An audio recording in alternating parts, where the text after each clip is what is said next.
How are you feeling? How long have you been here? 3 months, May 17th. And what brought you? That's difficult to answer.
Eventually resulted in your being here in the hospital.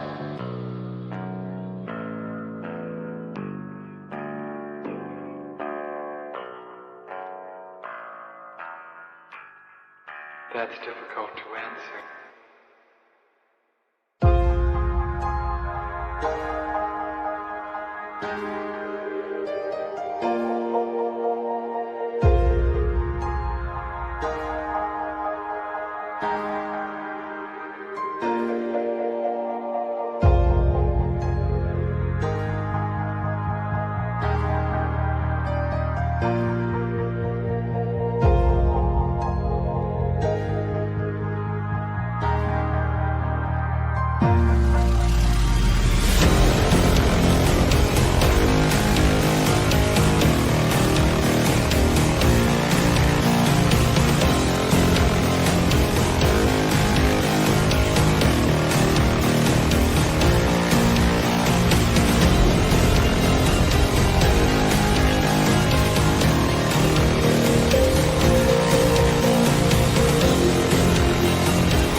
is the end. There's a noise inside my head of crying people facing death. Is this the end? Is this the end? Oh, I'm burning in the stone.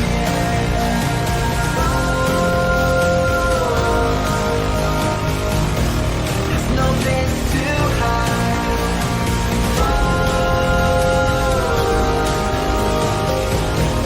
I'm burning in the stone.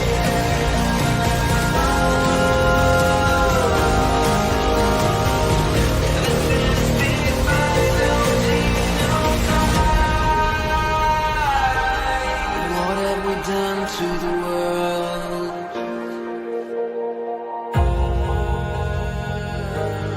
What have we done to the world?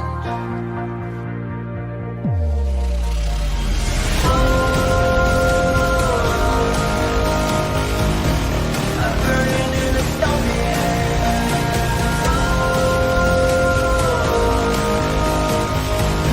There's no place to hide.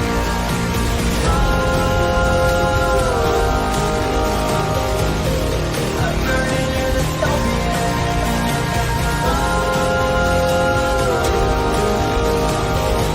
This is the final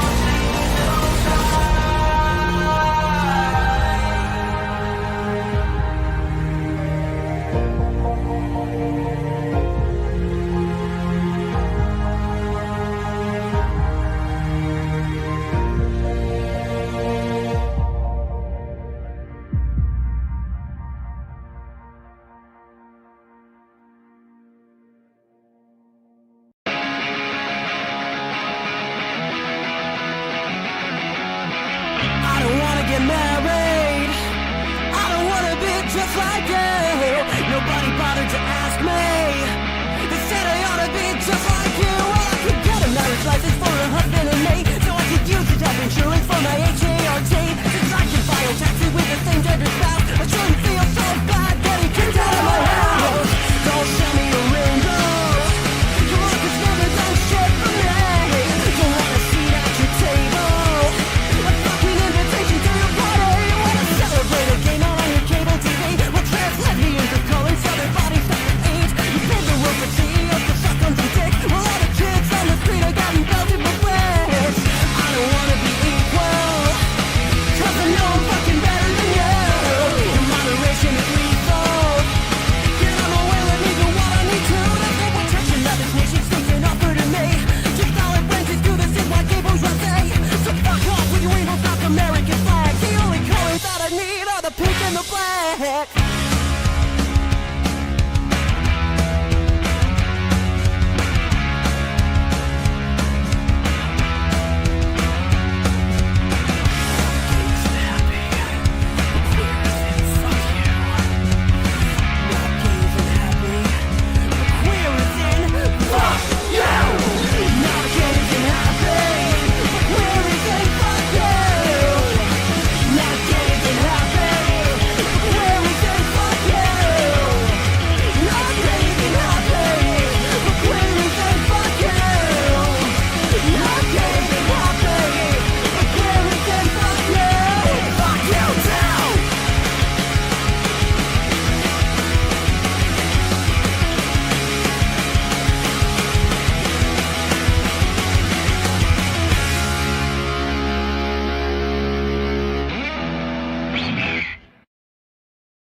Welcome, welcome, welcome to another exciting edition of The Cult during Queer Marxism Month.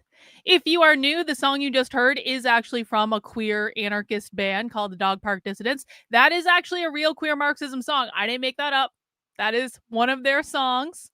And it's just the perfect intro because during the month of June, which of course you guys all know is Pride Month, even though it doesn't really seem like very crazy this year yet, but just wait. Just wait. It is Pride Month, and I've decided during Pride Month we are going to spend all of our waking moments talking about queer Marxism. Now, queer Marxism has many different components to it. Most commonly, people think of queer Marxism as queer as in, well, fuck you, as in that song says, right? But what that actually means is queer. The goal of queer is not, it's not about being gay. It's not about being gay, trans. It's about pushing back on what they call cis heteronormativity, which is basically the norms that uphold capitalism, because the goal of queer Marxism is to abolish capitalism by abolishing the gender binary and abolishing the nuclear family. And so that's commonly what we talk about when it comes to queer Marxism. However, there are all sorts of different subsets of queer Marxism. I quite frankly consider gender ideology to be a subset of queer Marxism. I don't consider gender ideology to be separate from queer Marxism. I consider gender ideology to be a subset of queer Marxism. It came out of queer Marxism. Queer Marxism didn't come from gender ideology. Gender ideology came from queer Marxism. So that's something we talk about an awful lot. Another thing that came from queer Marxism is disability studies, or what they might call crip theory, because queer Marxists who perceive themselves to be disabled call themselves cripple or crip. So that's another topic that we will be getting into this month. We actually haven't done a lot with disability studies, to be honest. That is an oversight on my part. It is something we will be rectifying. I need to learn more about disability studies. Also, they're all crazy. But my personal favorite subset of queer Marxism, just because it is so next level insane, is critical fat studies or fat liberation studies. Now, we don't often get to do fat studies stuff. It is actually pretty hard to come by online, to be honest. And it's not like I don't look, because every time I see like a critical fat studies thing, I'm like, oh my God, this is insanity. But I have watched enough fat studies to know that it's never good, that the people involved are always amateur porn stars, always. And when I say fat studies, people call me fat on the internet, and I don't really care if people call me fat. The fact of the matter is I still fit into like non-plus size clothes, all right? You want to call me fat, I don't really care. When I say fat studies, I don't mean someone that looks like me. I mean someone that's way fuck off bigger than me, complaining about how airplane seats are not made for them, how the world oppresses them because of their weight, becoming an activist. I'm not becoming an activist for being fat. I just don't want to go to the gym. I spent years every day in the gym. I'm too old for that shit. I just literally don't want to go to the gym. But I'm not out there saying the world should bend to me. You know, it's funny. I randomly got a message today from someone. I hadn't thought about this person in a long time. I got this message on Facebook today, and I probably wouldn't have even seen it, except I happened to be looking at my phone when the message came in. And so I got an alert on my phone. And I got this message from this guy that I used to work with, that I was kind of friends with and like whatever. And he was like, what the fuck happened to you? Because he saw my Alice in Queerland book. And he knows I do this stuff. I've texted with him every once in a while. He knows I do this stuff, but he's never actually looked at it. And so he started like messaging me, being like, why the fuck are you writing books like this? And he started like, he called me a right-wing propagandist. And I said, why don't you come to our stream today and see how much of a right-wing propagandist I am? He was being playful about it. He was also, you know, because this is just the type of person he is. He's a little bit of a dick. He's one of those guys that shows his love by being an asshole. He's one of those very special gentlemen. But like, I mean, I've always had a good time with him, honestly. So I don't like have. Anyway, what I'm saying is I invited him to the stream today and I said, this is a perfect day for you to learn what I do.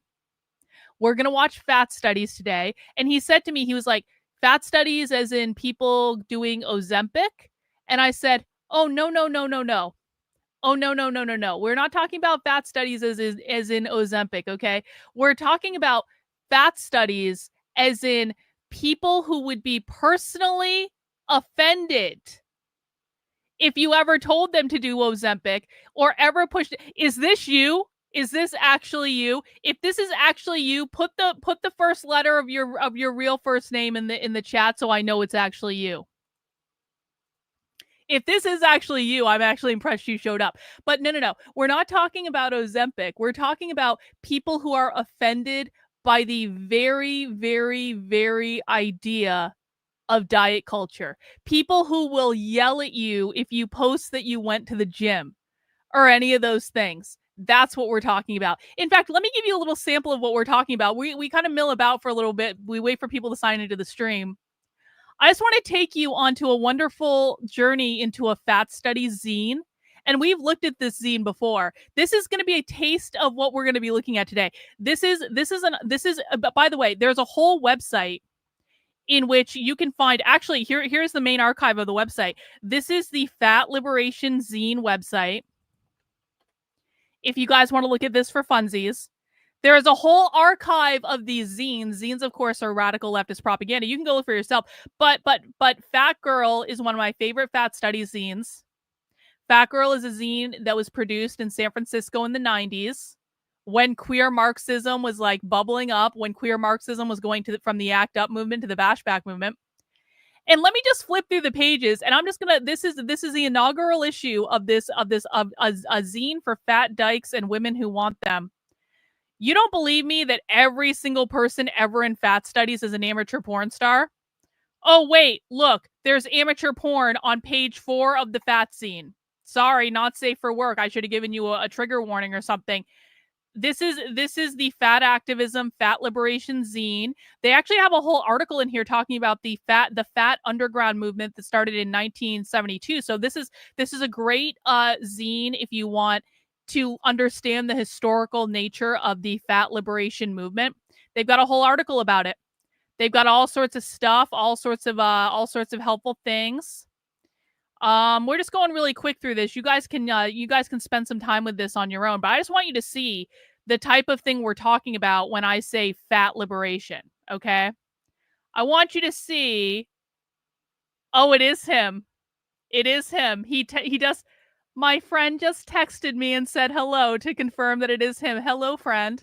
Hello, friend. I'm really glad that you're here. You're going to learn some stuff today. It's going to be awesome. But look at this. This is the type of stuff that you can find in the wonderful, wacky world of fat studies. Okay. And by the way, there's way more fucking porn in this zine. I only showed you guys like one page. There's a whole center spread of it. There's a lot of porn in this zine. So the point I'm making is that anytime we encounter fat studies or fat liberation.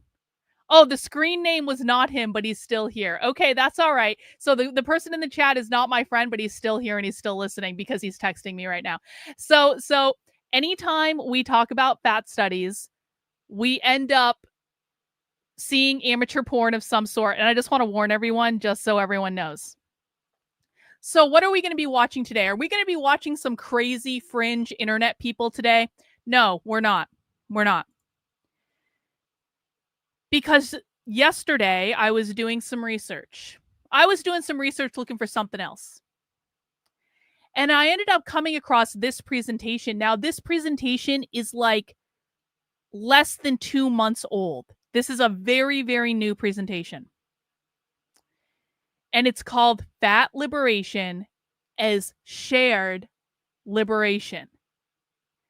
And you can see it's only I love finding videos on the internet of crazy shit that only have a couple views, right? It's got 129 views. We're going to get this presentation more views significantly than it has had on its website. So it's on the YouTube channel for Radical Public Health. What the hell is Radical Public Health, you ask? I think that's a great question because I read the first line of this presentation. Radical Public Health at the University of Illinois, Chicago. So we're not just talking about some fringe, crazy, whack job lesbians in San Francisco. We're talking about this is in a taxpayer-funded university, a public university in Illinois. So what is Radical Public Health, you ask? So I looked it up. This is on the University of Illinois Chicago homepage. Radical Public Health. Radical Public Health is an association of students, alumni, staff, and community members that seek to address the systemic underlying causes of public health challenges and to consider more radical solutions. Radical in this case means extremely far leftist, all right? Creates a forum for and supportive environment for radical perspectives at the University of Illinois Chicago and within the School of Public Health community. Enhances collaboration and builds solidarity, comrade, with the School of Public Health faculty, other schools within the University of Illinois, blah, blah, blah, blah, blah. Maintains an egalitarian, that means communist, internal structure that reflects our values. This is a collectivist organization that has no one leader. Normalizes radical perspectives within learning and research. Okay. I also found their Facebook page. Here's their Facebook page. What's this? Neoliberalism. That's funny. Who uses the word neoliberalism? Oh, wait, socialists and communists. Okay. And then I scroll down their Facebook page. They've got all sorts of Palestine stuff. But you know what I was really excited about? Check this out. They had a whole conference called Reproductive Justice as a Fugitive Activity. What does that mean? Well, reproductive justice is what they mean by abortion. So this is a pro-abortion conference. This is a Shout Your Abortion conference. And instantly I'm like, is there a video of this conference? Do they have videos of this conference? Can we watch this conference? And so then I went to the homepage of their YouTube channel. And we're getting ahead of ourselves, I know. Here's the Fat Liberation one. This is the homepage of their YouTube channel. And yes, it turns out we can watch the Reproductive Justice Conference because they put it all on their YouTube page. Thank you. Thank you, Radical Public Health, for this service you're providing us of giving us all your socialist reproductive justice presentations. And again, the first ever leftist event that I went undercover at was a far left reproductive justice conference. I promise you, this shit's going to be crazy. And honestly, we don't even watch a lot of reproductive justice on the channel because I personally find it to be like really toxic and bad and low vibe, and I don't like it. But it is crazy. And this happened a month ago at a publicly funded taxpayer university. So we're going to watch that another time. Also, I would put reproductive justice kind of in the same category as queer Marxism. Maybe not exactly the same, but the purpose of reproductive justice or that whole movement within the far left is to give women a way to opt out of the gender binary by forsaking their reproductive duties or whatever. And so we'll have to watch that at some point. Let's go back to the description of this presentation, shall we? What are we watching today? Radical Public Health at the University of Illinois Chicago is joined by panelists Autumn Miller, Dr. Monica, and Virgie as a discussion of the harms of anti-fatness, countering anti-fatness, and the intersections of fat liberation, Black and brown liberation, colonialism, and abolition. Autumn is a scholar activist of fat studies, abolition, that means abolish prisons, and racial capitalism. As a PhD student in gender and women's studies, her research centers around framing anti-fatness as a key for the maintenance of the state overall. Her writings advocate for the necessity of a fat liberation lens in building worlds and lives beyond the restrictions and scarcity of the state and capital. It's almost like they want to abolish capitalism. A longtime political educator, Autumn has given the presentations on fat liberation and redefining health in a wide variety of settings, both outside and inside of academia. Dr. Monica is a Nicaraguan born physician. There we go. Diabetes educator. Can we talk about the irony of a fat studies person being a diabetes educator? Bro, come on. And certified counselor specializing in intuitive eating, mindful eating, and body liberation. All right. Virgie is a plus-size Latino author, lecturer, and leading expert on weight-based discrimination and body positivity with over a decade of experience.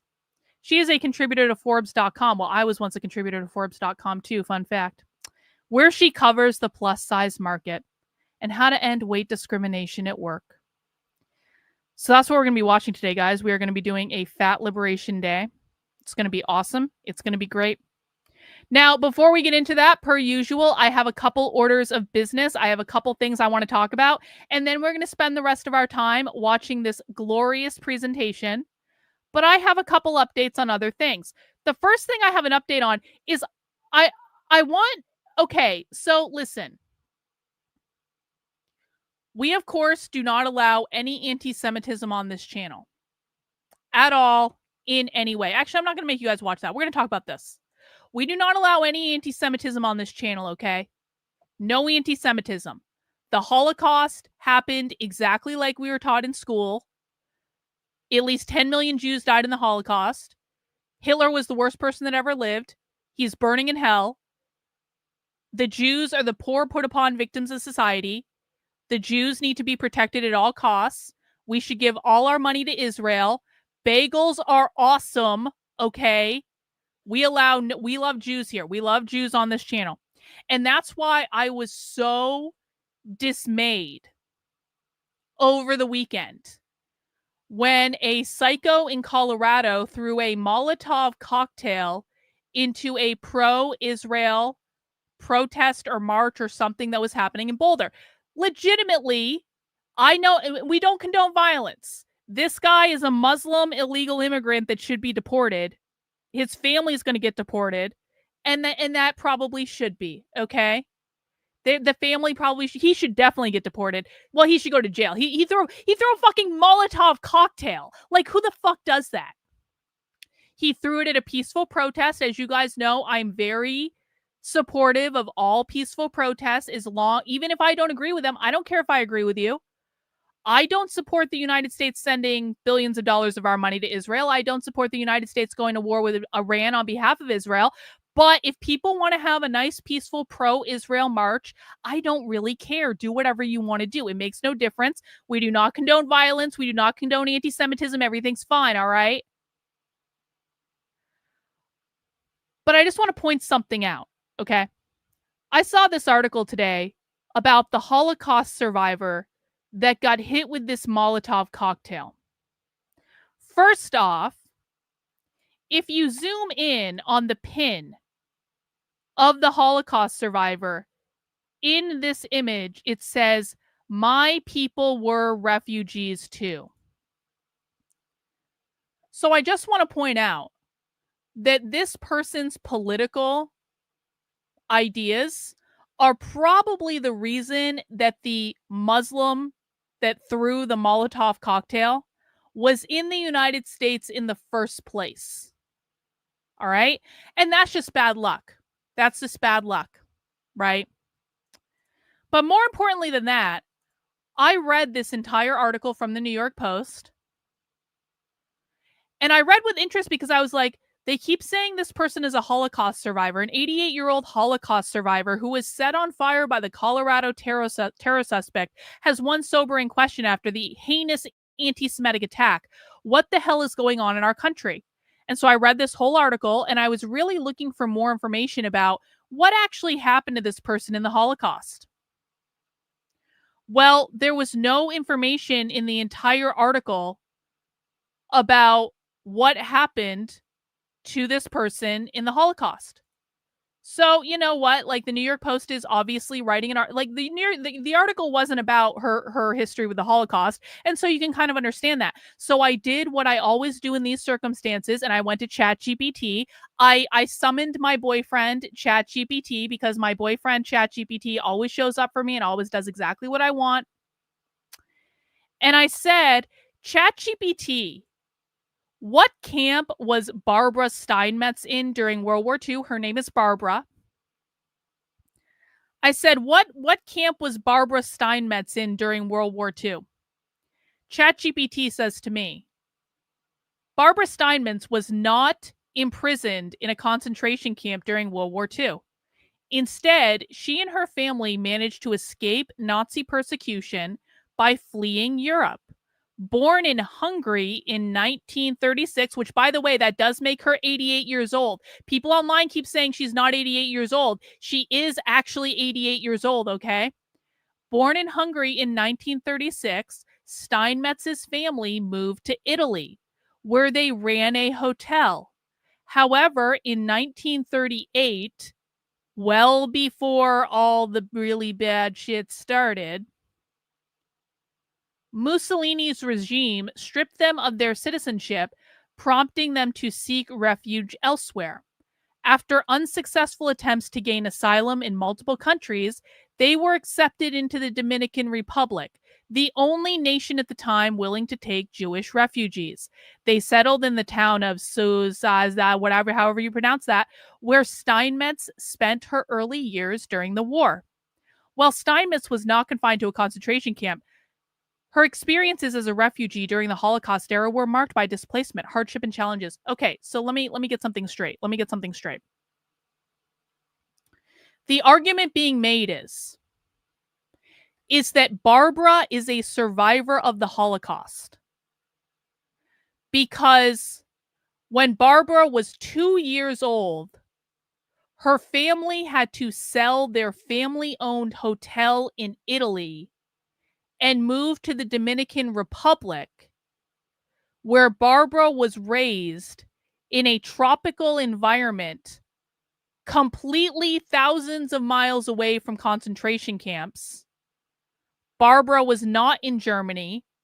Barbara was not in Poland. Barbara was nowhere near any concentration camp ever. There's no evidence that her family, there's no information about her. Maybe the rest of Barbara's family died in concentration camps, which would be horrible and tragic and never something I would want. But like, I'm not seeing any of that information. I'm literally just seeing Barbara say, when I was 2 years old, my family had to sell their hotel in Italy to move to the Caribbean, where I was raised in the Caribbean. So the definition of Holocaust survivor in this case is Barbara was Jewish in Europe in the 30s. Not that Barbara was ever put in a concentration camp or anything like that. The only thing Barbara did to be a Holocaust survivor was be Jewish in Italy in the 30s. Now listen. I was at the Boston Marathon bombing in 2013. I don't know. I think some people know this, some people don't. I was at the Boston Marathon bombing. I was at the finish line. Victor and I went to the finish. We were at the finish line when the bombing happened. I was a block and a half away when the bombs went off. There was smoke everywhere. People were yelling, and it was a deeply traumatic experience for me. I don't talk about it often. I just want to point out that I have never once claimed that I'm a survivor of the Boston Marathon bombing, because people died in that, and a lot of people lost their limbs in that, and neither of those things happened to me. I was there. I saw lots of smoke. I saw lots of people running. There was a loud bang. I fell down, but I wasn't hurt or nothing. I have never once claimed I was a survivor of the Boston Marathon bombing, and never would, even though I was like a block and a half away from the bomb when it went off. Never would claim that I'm a survivor.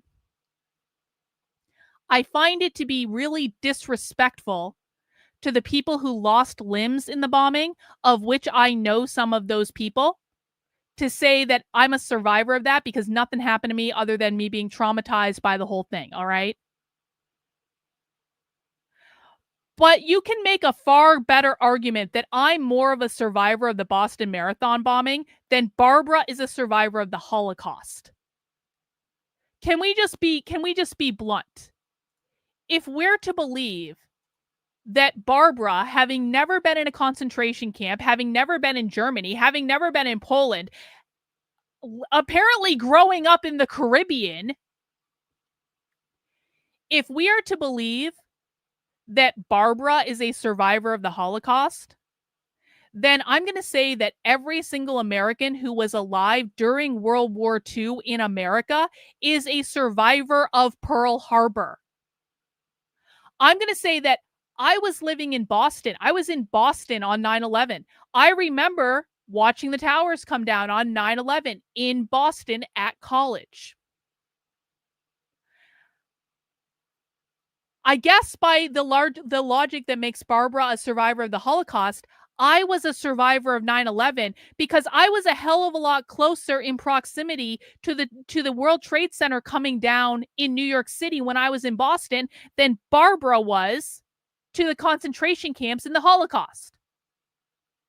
If the word survivor and quite frankly the word Holocaust doesn't mean anything, then what the fuck are we doing? If we're saying the only thing that you need to do to be a survivor of the Holocaust was be Jewish in Europe in the 30s and the 40s, Suzanne said, I survived the atom bomb and the hydrogen bomb in utero. Yeah, it's pretty impressive, Suzanne. My friend just texted me complaining. He says, what does this have to do? Well, you know what, friend? You know what? Sometimes we talk a little bit before we get into the show. Just relax, okay? Relax. We're going to get to the fat studies stuff. We're warming up. I have other stuff. It's my stream, bro. I'll do what I want. So I just want to point out that this woman is absolutely not a survivor of the Holocaust. And I don't think I'm being anti-Semitic by saying that. If Barbara had ever been in a concentration camp, I would say absolutely 100% survivor of the Holocaust. But Barbara was not in a concentration camp. Barbara's family was in Italy, sold their family-owned hotel, and then moved to the Caribbean, where they brought Barbara when she was 2. She never had any proximity to any of that stuff. And I resent using this Holocaust thing to say, this is worse than anyone else getting hit with a Molotov cocktail. Everyone getting hit with a Molotov cocktail is bad. Barbara doesn't get special treatment because she grew up in an island paradise in the Caribbean, okay? No, the suffering has not started yet. We're going to get there. All right, so that's number one thing I wanted to talk about.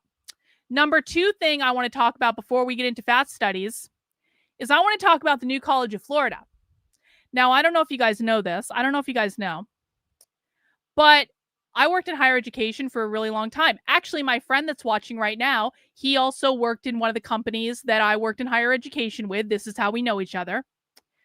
And I'm going to prove that. And this is relevant to the point I'm about to make. Do you guys see this? You guys see this?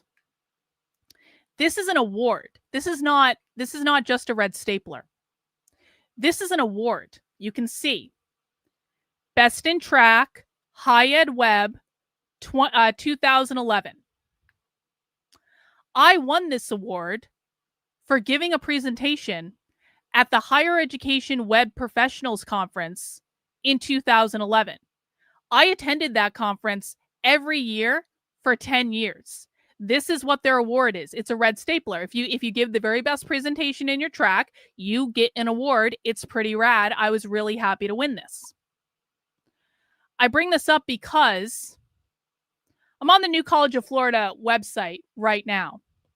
Now, today, as you guys know, I have been haranguing Chris Rufo's ass because we accidentally found out a couple months ago that when Judith Butler, the godmother of queer theory, gave a talk at the new College of Florida, which is supposed to be the anti-woke college in Florida, we found out that the new College of Florida bought 250 copies of Judith Butler's gender studies book and gave it away to students for free.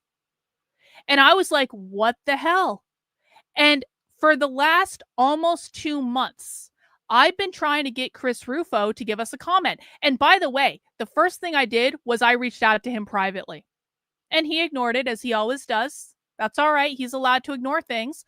I'm allowed to keep talking about them, though. I want to know why the new College of Florida bought 250 copies of Judith Butler's gender studies book and gave it away to students for free. They're supposed to be the anti-woke college in Florida. What the fuck? Chris Rufo's on the board of trustees. Why can't he comment on this?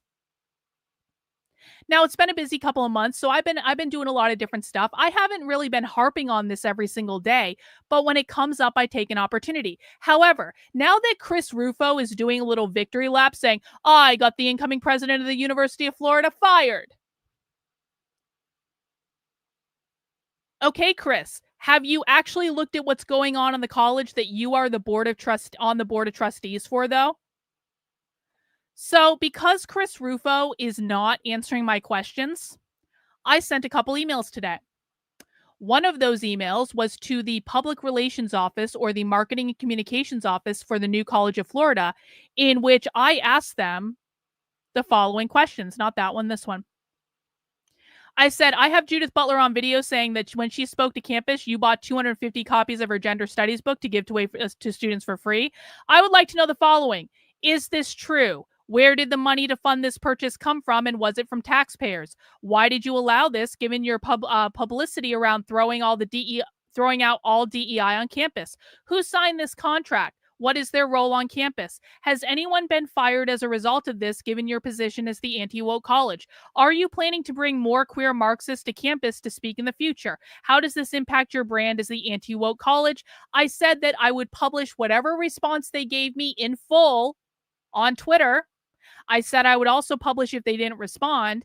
And I said that I was going to file a public records request, which is exactly what I did. I emailed, the other email I sent was to their general counsel, where I said I would like to make a public records request for all documents and electronic communications related to Judith Butler's talk on campus on February 18, 2025, and any agreement in which you purchased 250 copies of her new book to distribute to students. So I sent that in. And then I spent some time looking at New College's website, because again, I worked in higher education web development, okay? This is how I'm so good at finding shit on college websites that no one else finds. I have a fucking higher ed development award. Let me show you guys something. First off, can we talk about the fact that Judith Butler is literally front and center on their homepage right now? But let's go into the academic section. Academic section, undergraduate majors. I want to look at a couple programs at the New College of Florida. I want to look at the social science program, and I want to look at the sociology program. The anti-woke college in Florida. Social sciences, New College in Florida. Recent courses. Oh, that's interesting. Oh, that's interesting.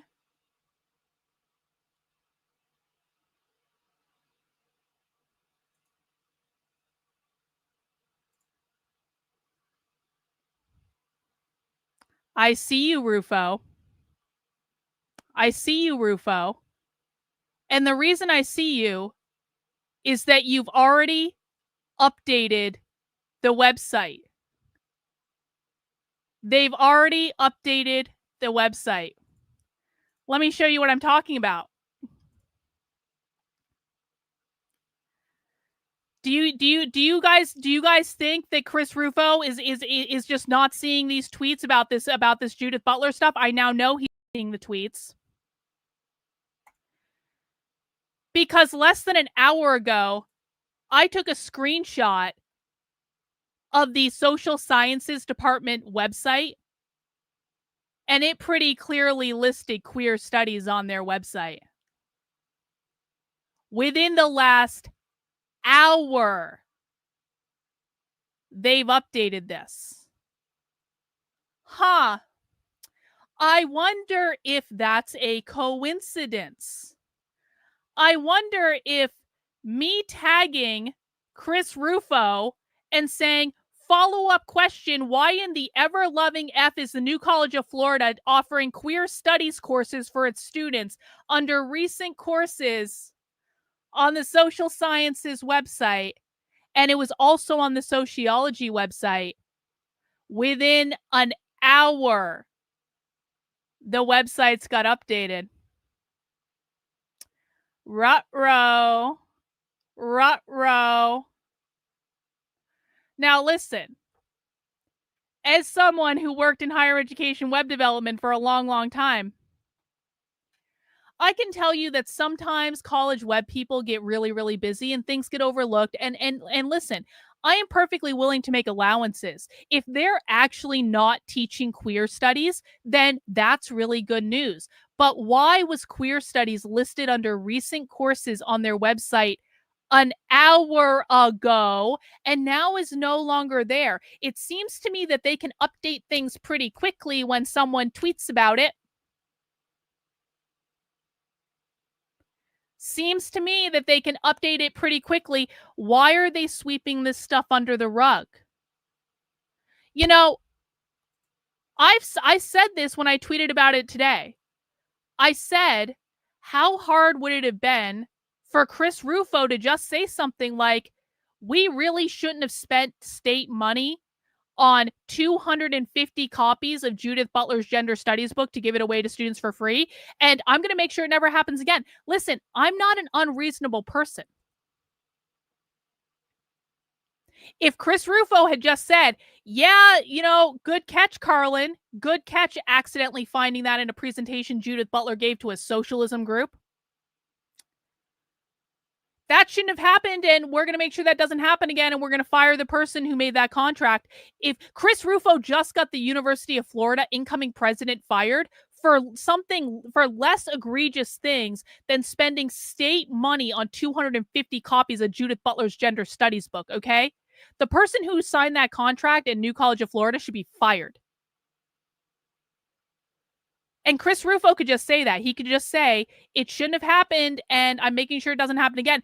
And I and pretty much everyone in my community would be like, yep, okay, thank you, Rufo. Thank you. Thank you. Just take care of the problem. I don't need to do this gotcha game bullshit. I can be a reasonable person. We are all reasonable people. But now I'm starting to have questions, because why is Chris Rufo avoiding making statements about this? Why is this something he just is not acknowledging at all in any way? Oh, wait. Oh, did we just find something else? Hang on. We're doing a live investigation. I didn't think this was going to take this long. Hang on. You're going to have to wait for Fat Studies in a second. We're going to do it, but just hang on.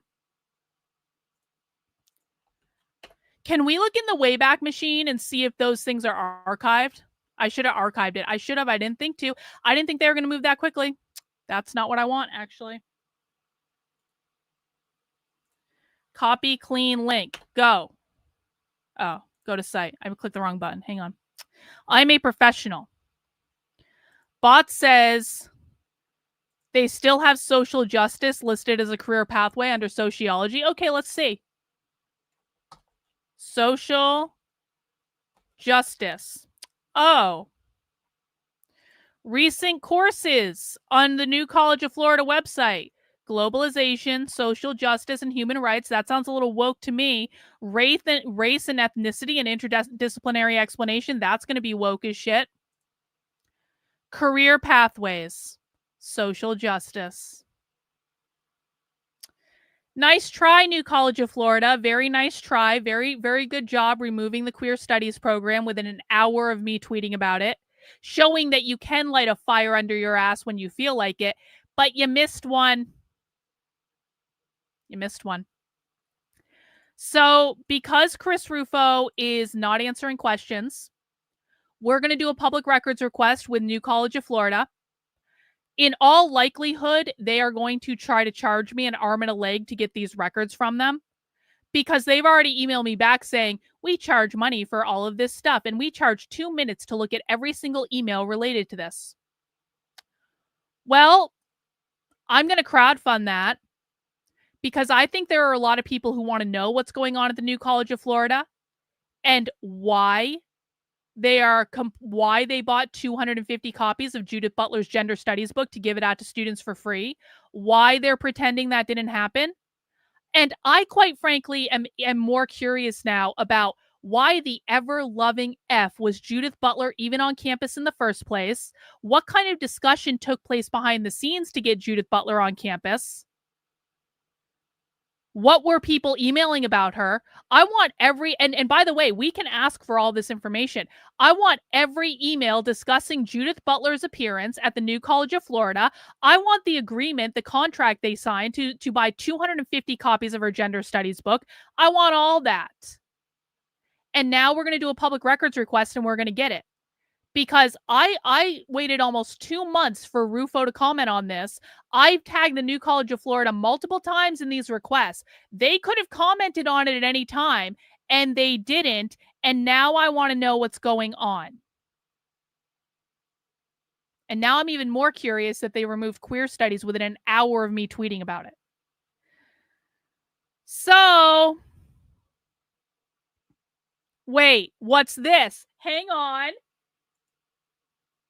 What did we just find, New College of Florida? What did Bot just find? Hang on, let's see. Let's see. What did Bot just find on your website right now? March 4th. Is this year? Is this year? March 14th. New topics. A queer Zionism. Jesse Stampter, I don't know how to say that last name, and the paradoxes of Jewish nationalism. How did a queer, crippled woman become a leading voice of American Zionism, and why has history largely overlooked her? Oh. What does the iCal say? When was this? Let me see what the date is. I just want to make sure it was actually this year. Because if it was like 2 years ago, come on, open. Open in my calendar. Show me the year, please. Because if this was 2 years ago, I don't care about it that much, but this was a while ago. Okay, this was 2022. Okay, false alarm, false alarm.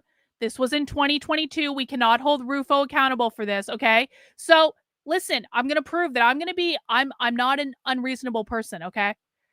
Chris Rufo was not on the board of trustees at the new college in 2022, 2023. So we can't hold him responsible for this, and we'll consider it to be a positive thing that that's an old thing. I'm not just playing gotcha games for the purposes of playing gotcha games. I actually want to know what happened.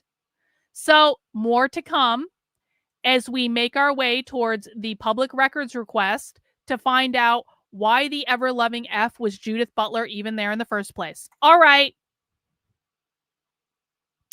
Oh, Autumn's back. Do I still like Nick Fuentes? Of course I do. Nick and I are basically BFFs. We talk and text all the time. I'm kidding. Okay.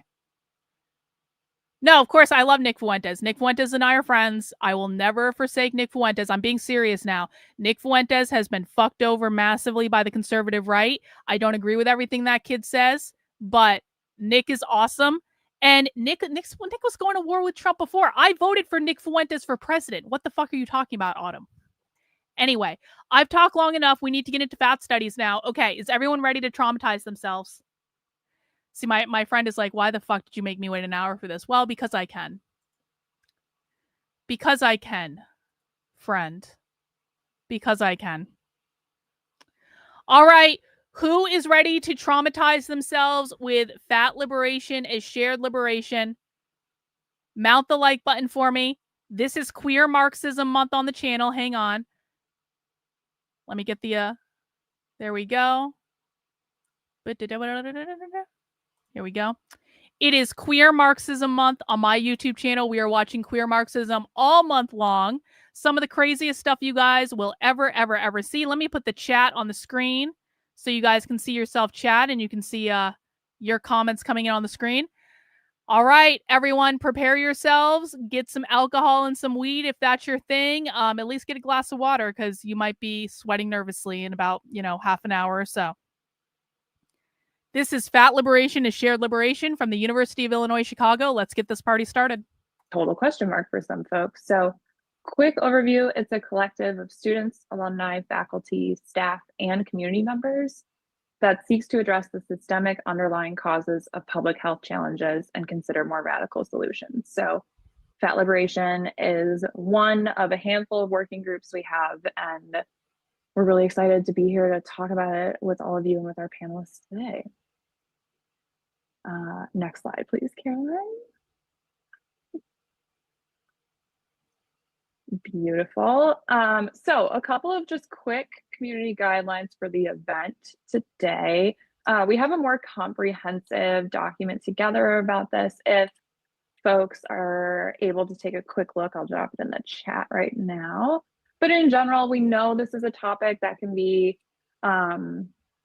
pretty complex and bring up a lot of different feelings and responses. So we just want to make sure this remains a respectful, safe space for everyone involved. Karlyn, I think you stopped sharing. Oh yeah, you know. I accidentally opened the community guidelines. You're good. We can still see the screen. We'll just, Okay, well, it's that's paused. perfect. This is letting everyone take a look at the guidelines really fast. Where's the present button? It's under share or upper right corner. There we go. Beautiful. Thank you. And obviously there's the QR code there. Okay, next slide, please.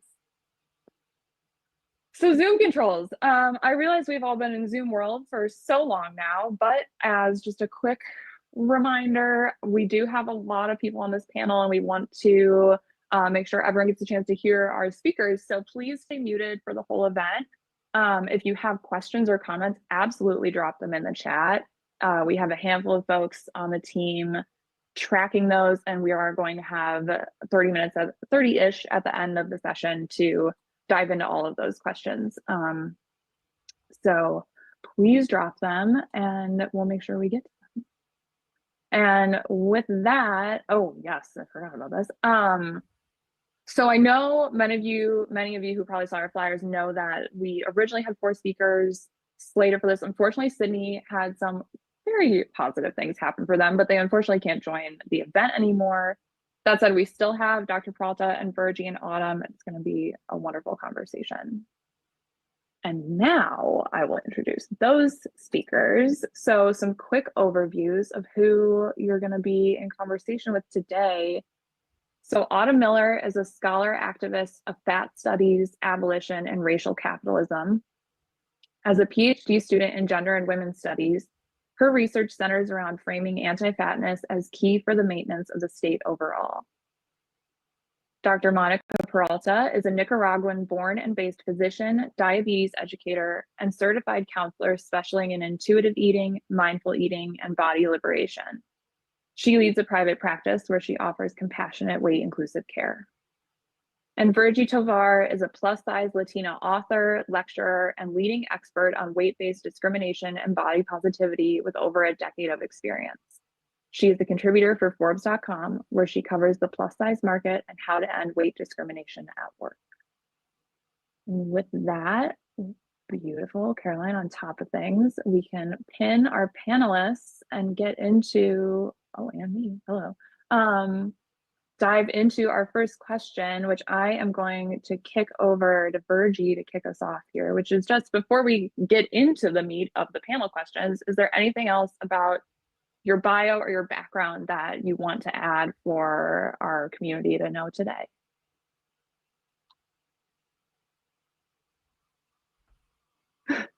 All good.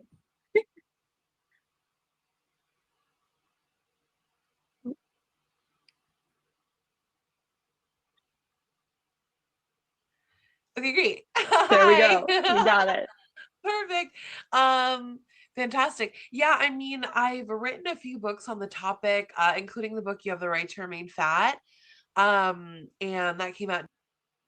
You have the right to remain fat. I guess true. Yeah. 2018. And also when I was very early on in my work, I did an anthology called Hot and Heavy Fierce Fat Girls on Life, Love, and Fashion. And that was like 2012.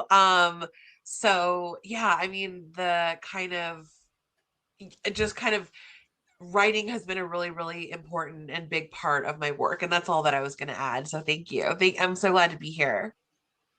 Yeah, thank you. Dr. Peralta, I'll hand it to you next.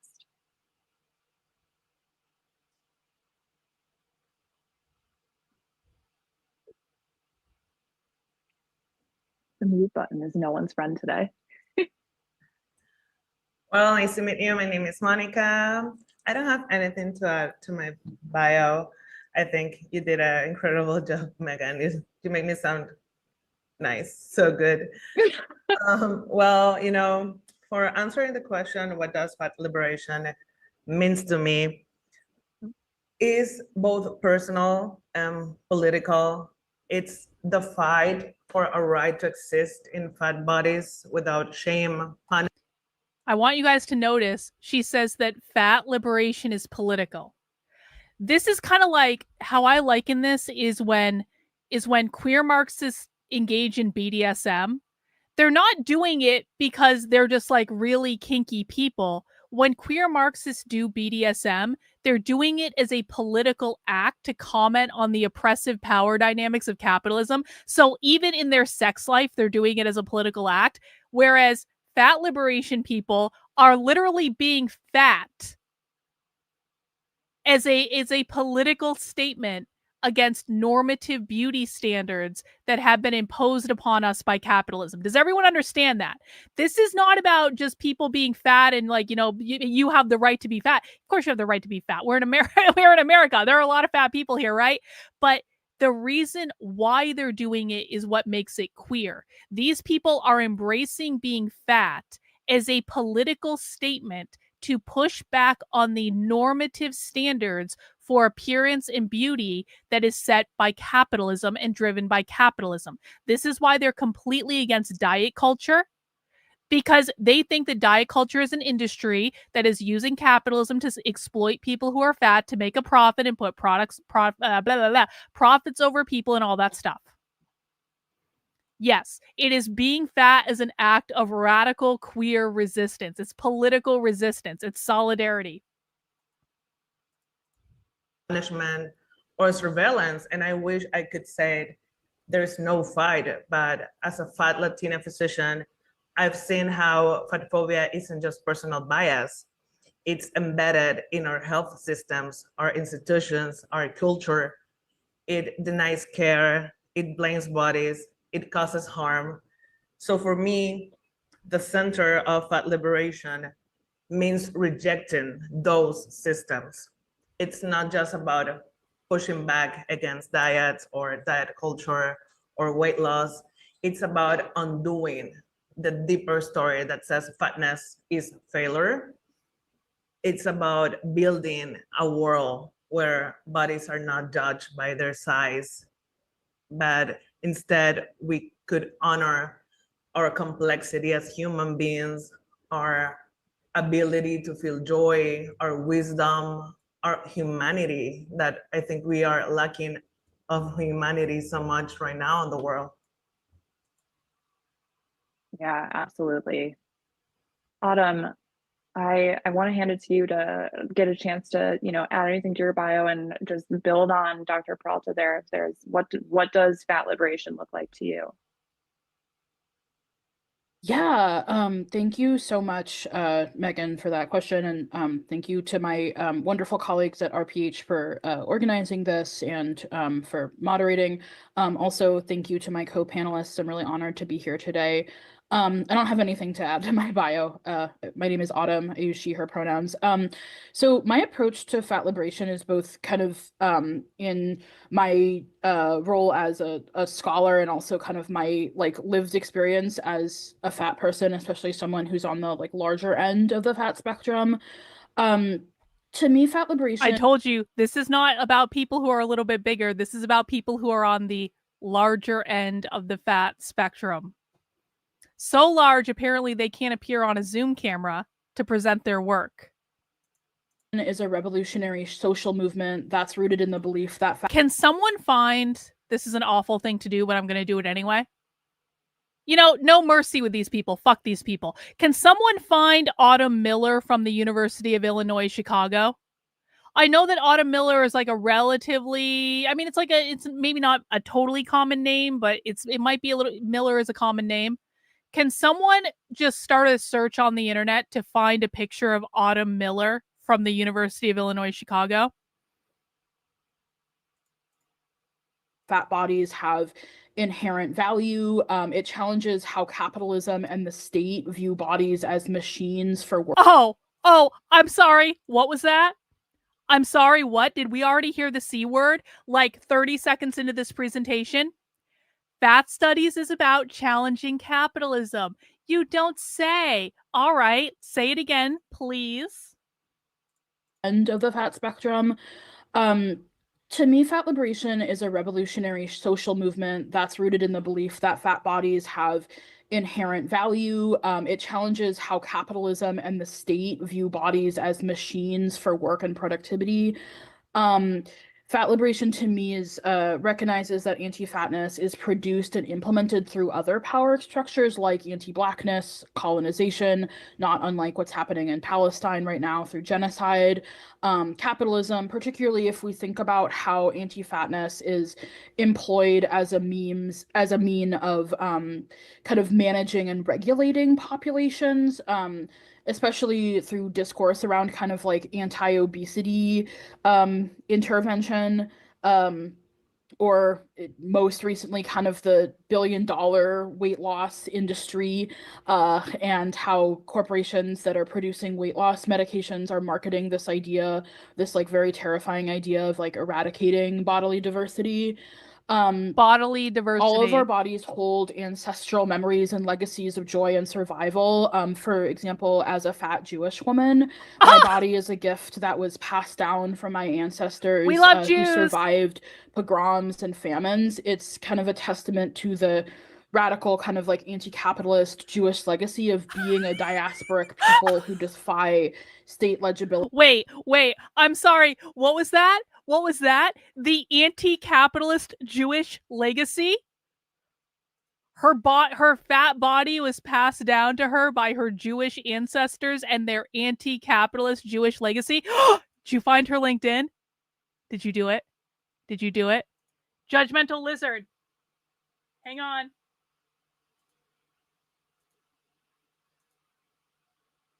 Hang on.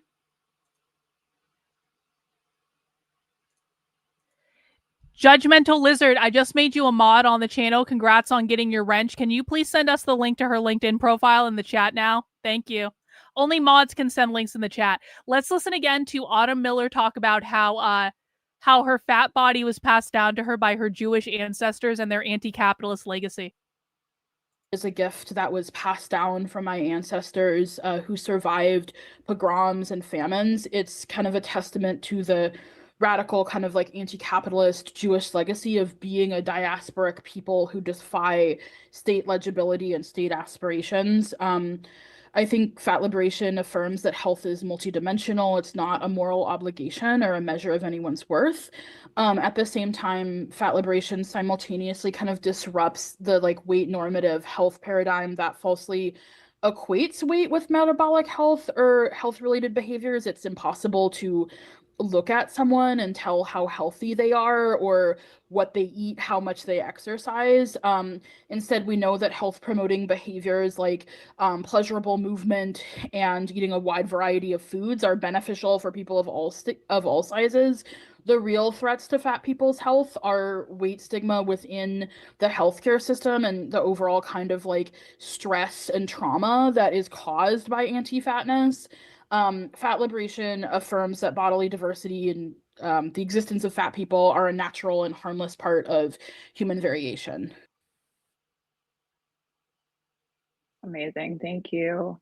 Fergie, I wanted to give you the opportunity to also address what is fat liberation to you? You were wrong, Judgmental Lizard. Okay. Yeah, it keeps giving me it keeps having a pop-up that says the host doesn't let me unmute. So that's kind of what I think is happening maybe with all of us. I'm not sure. Anyway, but yeah, thank you for this question. I immediately think about the Fat Liberation Manifesto. I'm going to put a link to it in the chat. And it was a document. Can someone please find me a link to the Fat Liberation Manifesto? Thank you. I feel like we've seen this before, but I don't remember explicitly. Yeah, Reagan's already on it. Thank you. Reagan knows exactly what to do. Document written by the activist group, the Fat Underground. That 1972 thing from the Fat Seed emerged. I kind of want to share a little bit of this story because I think it's so beautiful. Boom. And interesting. Look at Reagan just found it. I knew I had seen this before. Look at the site that the Fat Liberation Manifesto's on. This is exactly the same site that I showed you at the beginning of the stream.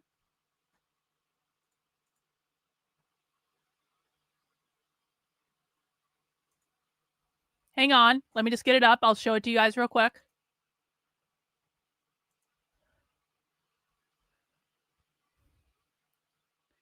And Reagan put the link in the chat so you can find it there. Look at this. Fat Liberation Manifesto on the Fat Liberation Archive, which is where all the fat socialist shit is. We're not going to read that right now, but we'll let them talk about it. Not that one. This one.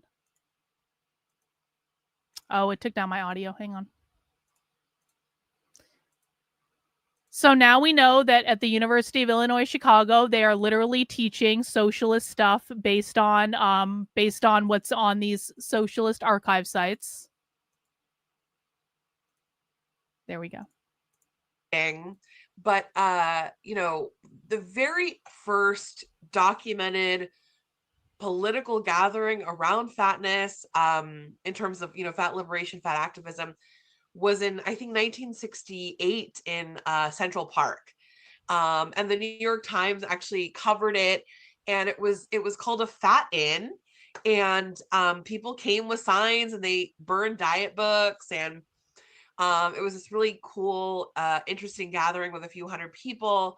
And from that gathering, some key people in the history of, like, some of the history of fat activism, you know, were really inspired. So from that kind of gathering emerged the National Association to Advance Fat Acceptance, or NAFA, which I'll also put in the chat. And NAFA was really about kind of getting equal rights for people in larger bodies. It was an acceptance-based politic. It wasn't particularly radical. You know, it was pretty, yeah, I would say, like, it was a pretty, like, you know, a pretty respectability oriented, you know, political organization. And very quickly, you know, NAFA created an opportunity for people to open up chapters. August is Fat Liberation Month. Can we watch Fat Studies in August? I mean, we'll have to find Fat Studies in August, but yeah, sure.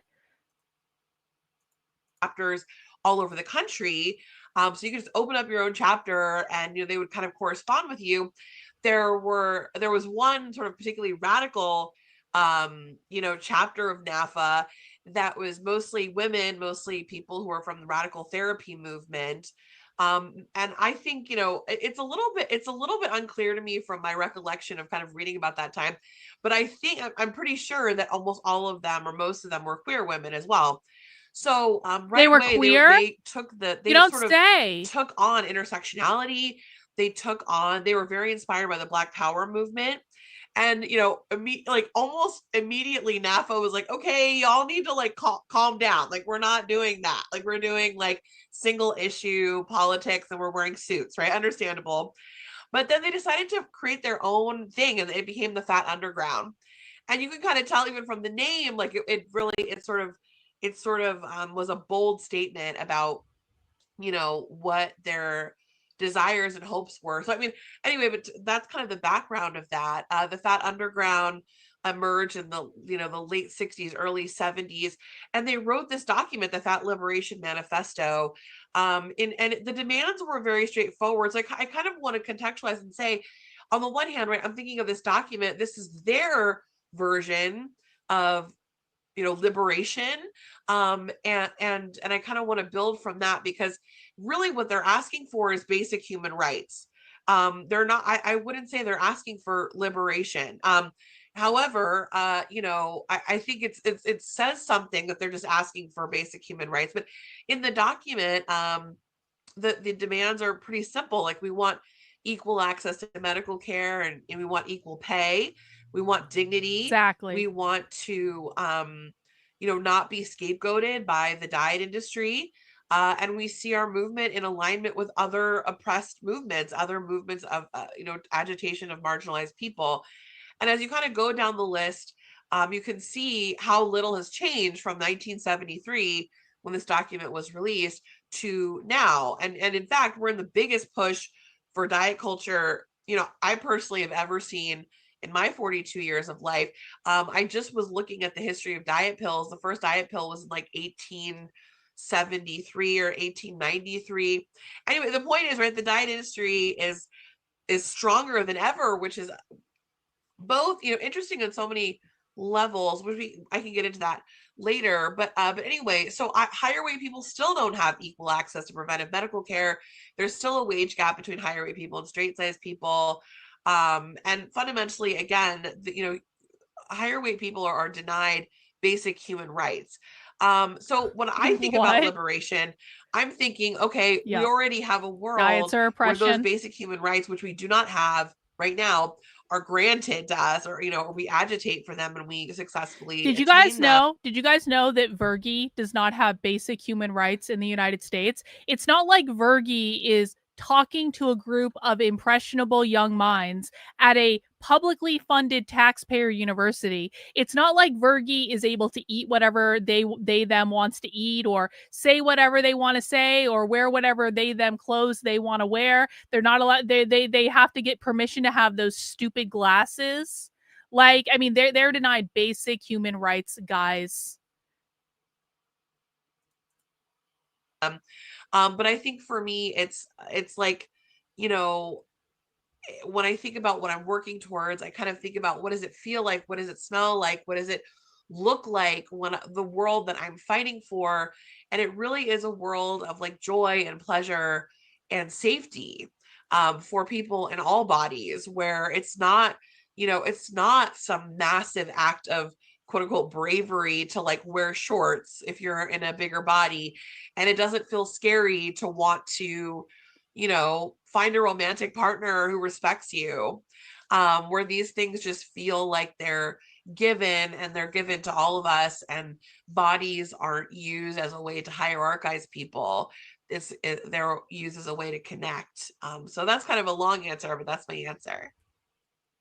No, that's perfect. I mean, and I think something I'm hearing across all three of your answers is bodies, period, have inherent value and shouldn't be, seems so obvious, but shouldn't be judged based on a size or a weight, and which is obviously why we're here today. So thank you so much, all of you, for that. And Virgie, you kind of started to touch on this and the intersectionality of fat liberation, even going back to the 60s. But I'm curious how all of you see an intersection between fat liberation and other liberation movements today or in history. And Dr. Peralta, I'll kick it over to you to start us off there. What is that, Bot? I think when we talk about fat liberation, we also talk about fat phobia. And fat phobia, it's not just about body size. It's one expression of carceral capitalist white supremacy system. It punishes. I'm sorry, did I just hear the C word again? Fat phobia is about the capitalist system? You don't say. You don't say. Again, please. I'll kick it over to you to start us off there. I think when we talk about fat liberation, we also talk about fat phobia. And fat phobia, it's not just about body size. It's one expression of carceral capitalist white supremacy system. Yeah, there it is. It punishes bodies that don't conform. It disciplines, surveils, and denies care. So the intersection for me between fat liberation and other liberation movements is structural, because for me, everything is systemic. So we cannot separate fat liberation because it intersects with Black liberation, abolition, disability justice, reproductive justice, decolonization, because it fights the same systems that wants to control and give us this hierarchy of bodies, of races. And anti-fatness is rooted in anti-Blackness. It comes from colonial narratives that painted Black and Indigenous bodies as excessive, unruly, in need of domination. Capitalism reinforces this by rewarding thinness as discipline and punishing fatness as moral failure. And I'm a doctor, so the medical and legal systems uphold it by pathologizing, blaming, and withholding care from fat people, especially those who are also racialized, disabled, poor, or femme. So for me, fat liberation also imagines something different, a world where nobody's punished for existing, where we might replace control for care, where worth is never conditional, nor conditional of a body type. That's the intersection, that shared roots, that shared resistance, shared vision. If we don't confront body hierarchy, we risk reproducing the same violence we claim Social to fight. reproduction theory. Fight liberation isn't an afterthought. It has to be essential on that collective liberation. You know, we all have to fight for that freedom. All right, that was just a beautiful word salad filled with Marxism. But I want to make sure people understand what we're talking about. They are talking about fat liberation in the same way that you might think of like Queers for Palestine. They are talking about fat liberation in the same way that you might think about Queers for Palestine, right? Why are Queers for Palestine a thing? Queers for Palestine is a thing because queer people are in a fight against the oppressive nature of capitalism. The goal of queer theory, of queer Marxism, is to annihilate capitalism by abolishing the gender binary and the nuclear family. Palestinians are in a glorious uprising against their capitalist oppressors, the settler colonists of Israel. It's not because Israel's Jewish. They don't care about that. They care about Israel taking the land from the oppressed Palestinians, the indigenous people, and privatizing it under the oppressive force of capitalism. Therefore, queer people are in the struggle against capitalism. Israelis are in the struggle against capitalism. And now we know fat studies people are also in the struggle against capitalism. Black people are also in the struggle against capitalism. Disabled people are also in the struggle against capitalism because the Marxist left believes that capitalism created all problems in society. And therefore, everyone is in the same struggle against capitalism because we are all oppressed by capitalism. That's what intersectionality is. Intersectionality is, here are all the ways I'm oppressed by capitalism. Here are all the different angles that capitalism is trying to stab me at. They're trying to hit me for being Black. They're trying to get me for being a woman. They're trying to get me for being liking BDSM and not wanting to get married, which is related to queer. They're trying to get me for being disabled. They're trying to get me for being fat. They're trying to get me for being this, that, and the other thing. All of these are just different fights, different angles of capitalism and how it's oppressing us. Does everyone understand? It is always and forever about capitalism. Let's keep going. Yeah, absolutely. Thank you so much. I totally hear you. You know, I think across many movements today, especially in the States, but abroad as well, we're seeing so much more the idea that you can't exist The hell? in silos. These movements can't exist in silos. The So movements you're really can't exist speaking in to that silos. too. Autumn, I want to give the same question to you. What kind of intersections are you seeing across liberatory movements? Yeah. So I think like I echo everything that Dr. Peralta said. I think about how anti-fatness is maintained and is part of the maintenance kind of capitalism, and how kind of under sort of the intersection of anti-fatness and capitalism, the body is almost like positioned as being this kind of commodity that needs to be like disciplined and managed by medicine. I guess my kind of approach to fat liberation specifically comes from anarchism, which in very specific terms refers to kind of like a non-prescriptive approach to building a world beyond hierarchies, with the knowledge that true liberation only comes from the complete abolition of capitalism, the state, and all forms of hierarchy. In a very kind Oh, I'm sorry, what? True fat liberation can only come from the abolition of capitalism in the state? Excuse me, what? And as a reminder for people who are new, when they say the state, they mean the United States government.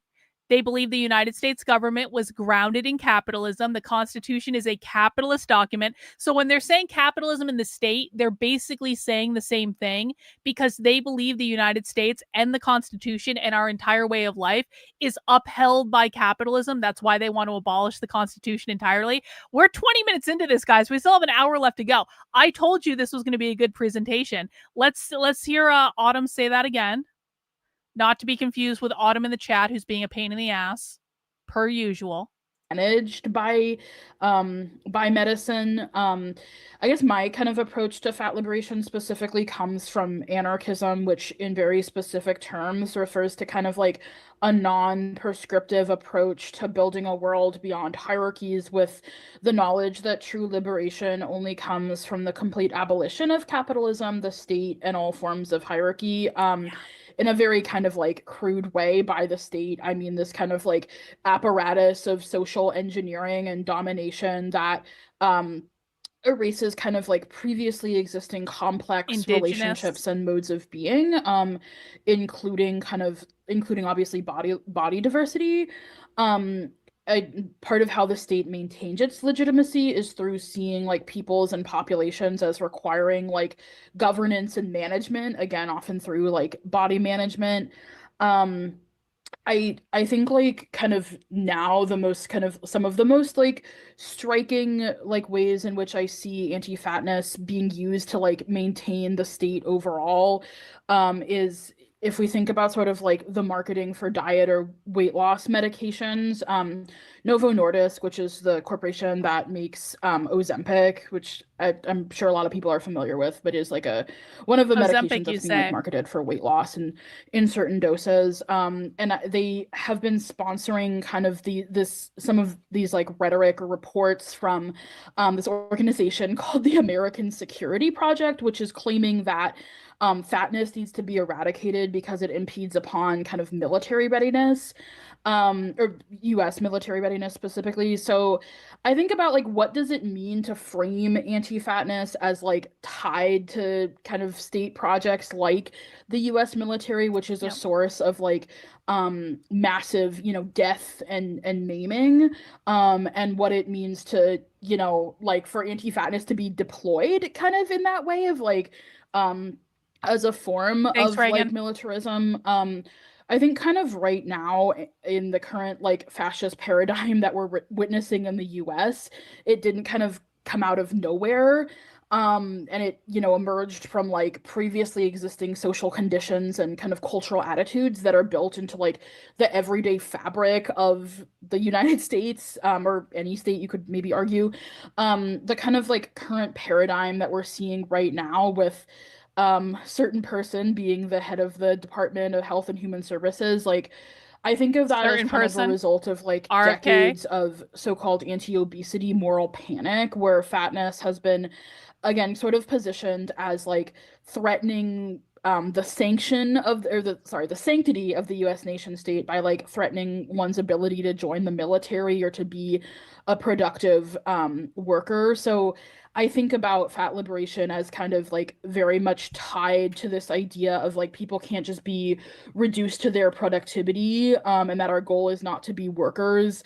And like if we want to think about like opposing violent structures like war and imperialism, we have to think about the important stake that anti-fatness has in those structures and how fat liberation needs to be a priority for our like anti-war and anti-imperialist kind of pushes.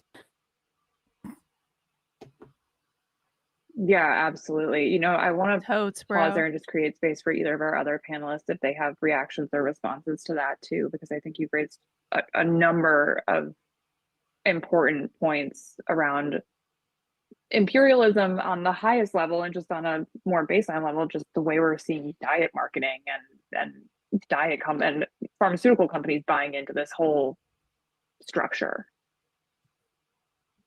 Yeah, I mean, I remember, I really love how Autumn brought in the military readiness piece, because I think about that a lot. We think about like President Eisenhower was the person who introduced the presidential fitness test. And the whole idea was to begin military readiness, military consciousness in children, essentially, right? Like we have all these athletic tasks, but even I remember reading, something about how even sort of tests about throwing balls, that how far a child could throw a baseball, was about preparing them for throwing grenades. So I think it's really important to understand that, kind of like Dr. Peralta said, that like this is all part of carceral capitalism. This is part of a military state. This is part of the, I mean, right, like the military is our current iteration of, you know, colonialism. And I think a lot of people think of colonialism as kind of this like old timey thing that happened in the 1800s or whatever. And it just isn't, right? It's carceral capitalism has to do with the prison industrial complex. They like, one of the main issues of the far left is abolishing prisons, abolishing all prisons, freeing all prisoners. They believe the military, or the military too, but the police and the prison industrial complex are the enforcers of capitalism. That's what they mean when they say carceral capitalism. The prison industrial complex enforces capitalism. Produced over and over. I have a friend who's a poet, and he says, if your city has a prison, your city is a prison. And I think about, you know, that's, if your country has prisons, your country is a prison, because everything has to acclimate you, body, mind, and soul, to abiding by living in a society like that. So I really want to kind of highlight those things.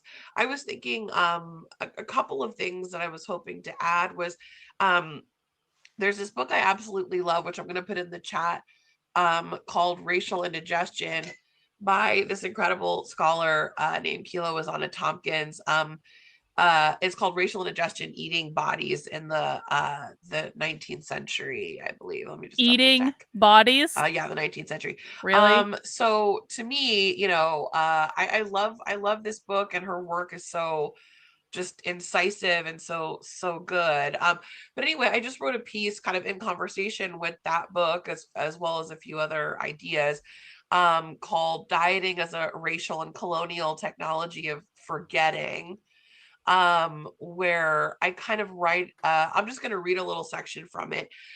So dieting is a technology that co-opts the body via the mouth as a tool to preserve and abstract colonial ideology. It's a practice that was designed to differentiate superior, quote unquote, superior people. Wait, I'm sorry. Can you please start again? What is this?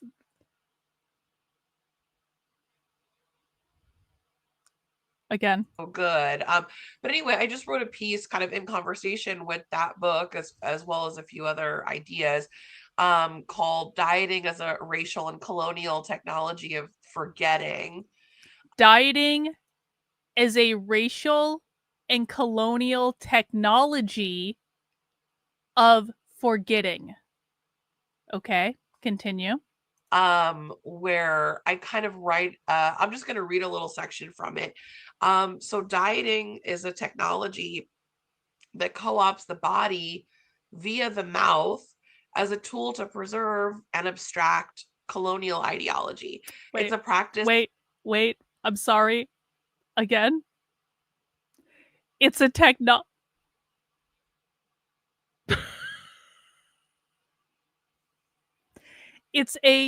dieting is a technology that co-opts the body via the mouth. Again, I just... I'm just going to read a little section from it.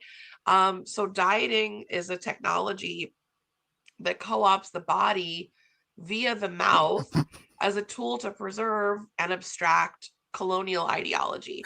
It's a practice that was designed to differentiate superior, quote unquote, superior people who denied themselves and their bodies from, quote, inferior people, in order to rationalize things like enslavement and genocide. And I think it's important to understand, right, like...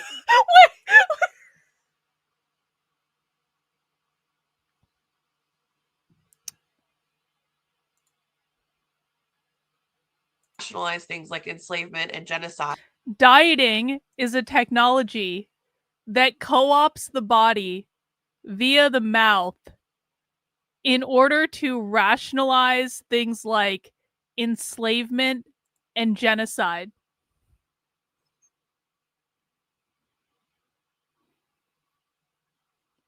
This is also the most perfect freeze frame, by the way. Can we just acknowledge this is a great...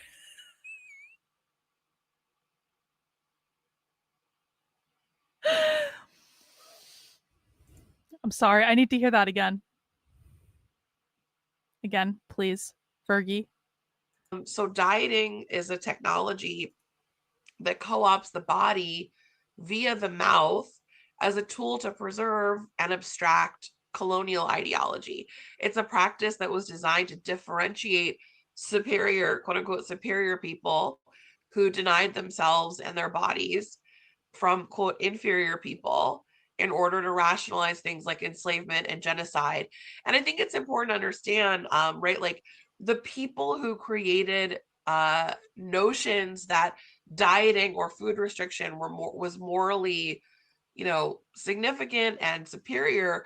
These were people who were direct beneficiaries of colonialism. And so I often think, for me, when I think about the intersections of fat liberation with a lot of other movements, it does really go back to colonialism, white supremacy, etc. But I think what's interesting is like all of these things live as gestures kind of in our bodies, like even our relationship to food, right? Like in this culture, we're taught a relationship to food that is based in terror, control, discipline, and fear. Okay. And I find this fascinating, right? Because of course, this maps onto criminalizing and policing the body, which is part of living in a culture that criminalizes and polices things like poverty and racialization. So anyway, I kind of want to go a little bit further, right? How food restriction becomes a way of perpetuating colonialism, because the thinking around food restriction is because I deny myself, I am morally superior to the quote unquote savages from whom I take life, land, dignity, and freedom. When I deny myself, I disavow or deny my humanity, thereby disavowing my connection to the humans I harm. And I deny my connection to the earth. I deny my connection to animals. I deny that I am not superior, but exactly the same as every other living thing that has a right to live and thrive on the planet that also must eat to survive. And because I deny myself food, I lie to myself and I tell myself I am better. And because I'm better, it's my destiny to dominate land, earth, and humans. Mm-hmm. And because I will own and tame and control everything around me, my legacy will live on forever. And right, like, so this is kind of like the moral rationalization. Like, it's important to understand that fat phobia, anti-food sentiments, dieting, etc., all of this emerges. And by the way, some of you probably already know this, like some of the leaders of our, like the historical leaders of what we now know as contemporary food restriction or contemporary dieting, these were men like Sylvester Graham, who invented the graham cracker, who was also a rabid anti-masturbation advocate. Oh yeah, he advocated for like extremely, inhumane ways. He was a groiper, getting children to stop masturbating. Like pouring pure carbolic acid on their genitals. Like it was, so well, that's not a good guy idea. who is, Don't like, do the that. inventor of the graham cracker, who is kind of the granddaddy of the gluten-free diet. The reason he's called the grandfather of the, he's called the prophet of bran bread or whatever. He had kind of like a moniker. His whole thing with the graham cracker was he thought that leavening and food that had excessive flavor, right? Like notice the subtle racial nod, right? Food with excessive flavor led to sexual excitation. Which, and again, when we're looking at kind of sites of saying that food has excessive flavor is racist. Is that like saying like jerk chicken and stuff like that, or like buffalo chicken? That's like racist. If I just had pizza last night with buffalo sauce on it, am I a racist for having that food?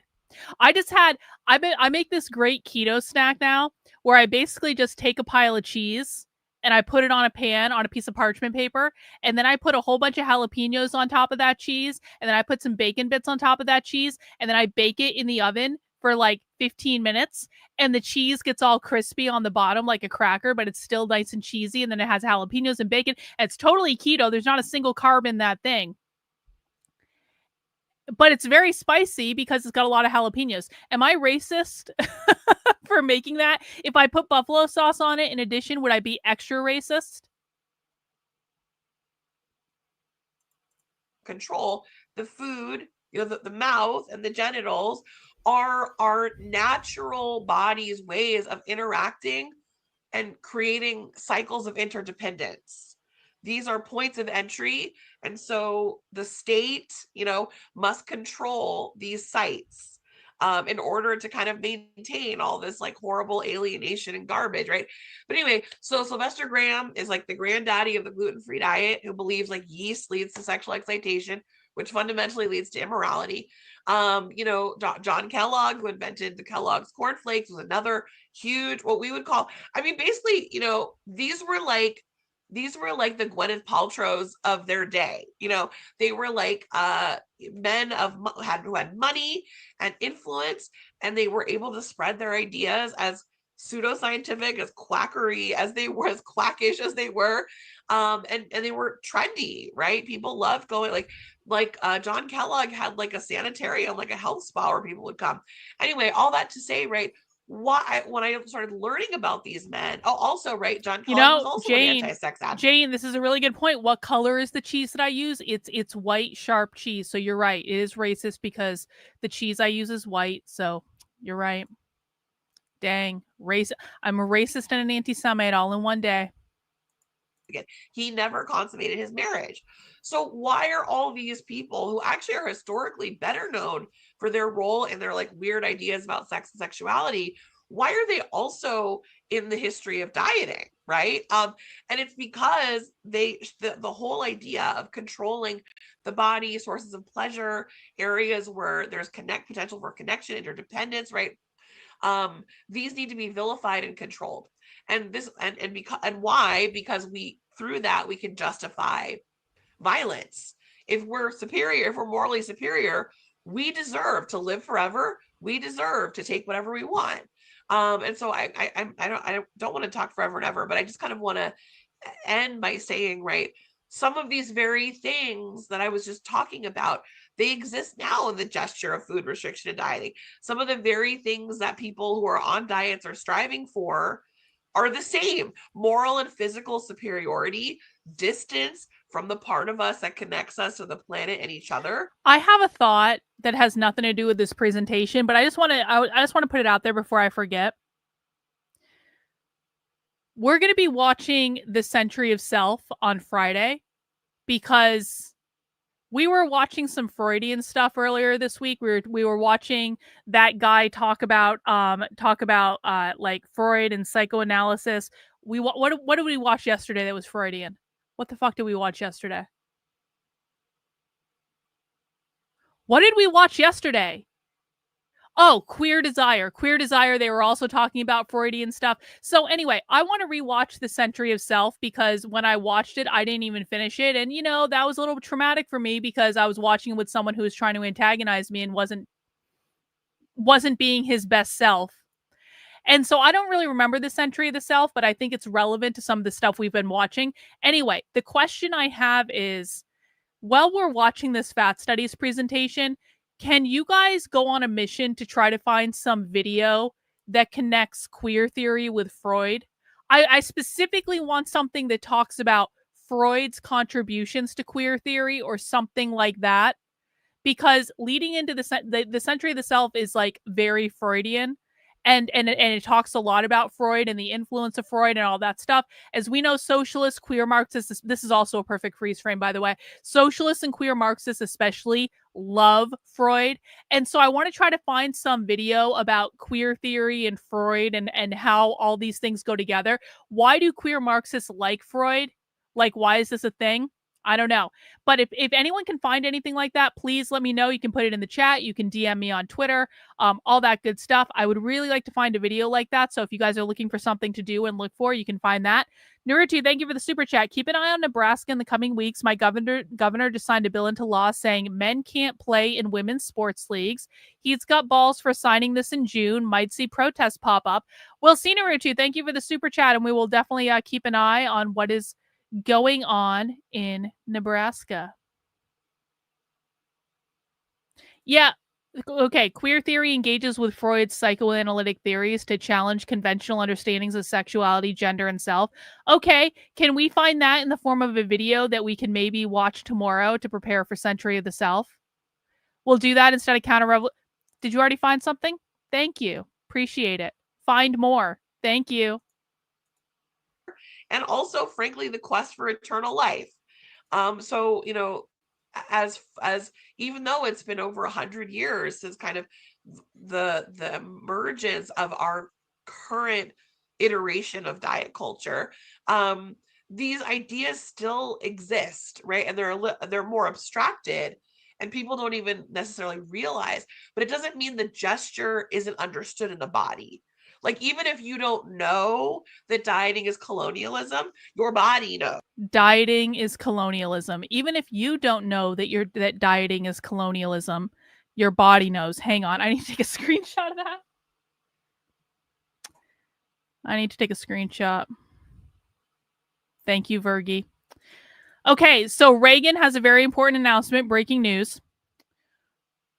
Reagan says, I found out who Autumn Miller looks like. I used process of elimination. Okay, Reagan, do you want to share with the class? Yes.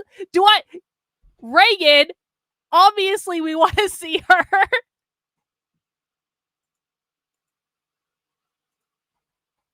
All right, let me get this tab pulled up.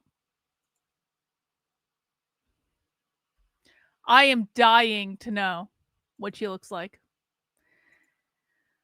Dying to know. Okay. Share screen. Uh-oh. Here's a picture. Is this what we're looking for? Uh-oh. Well. Accept cookies. I don't give a fuck.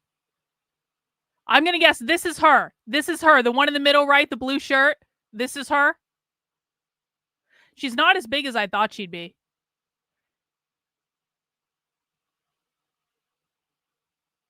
Because there was the Nicaraguan-born person. Okay, here are their names. No, she's not pictured. Reagan, she's not pictured. She's not pictured. It says not pictured. Oh, no. Oh, well. Unless, hang on. 1, 2, 3, 4, 5, 6. She's not pictured. Boo. Didn't read that. That's okay. Good attempt. Good try. So Autumn Miller really doesn't want her picture on the internet. Like, really doesn't want her picture on the internet. Okay. And there is no tricking the body, you know? Yeah, 100%. Oh, go ahead, Dr. Peralta. I'm sorry, I just wanted to add that, you know, anti-fatness didn't emerge in a vacuum. It was part of the colonial project. It was a colonial tool used to pathologize indigenous bodies.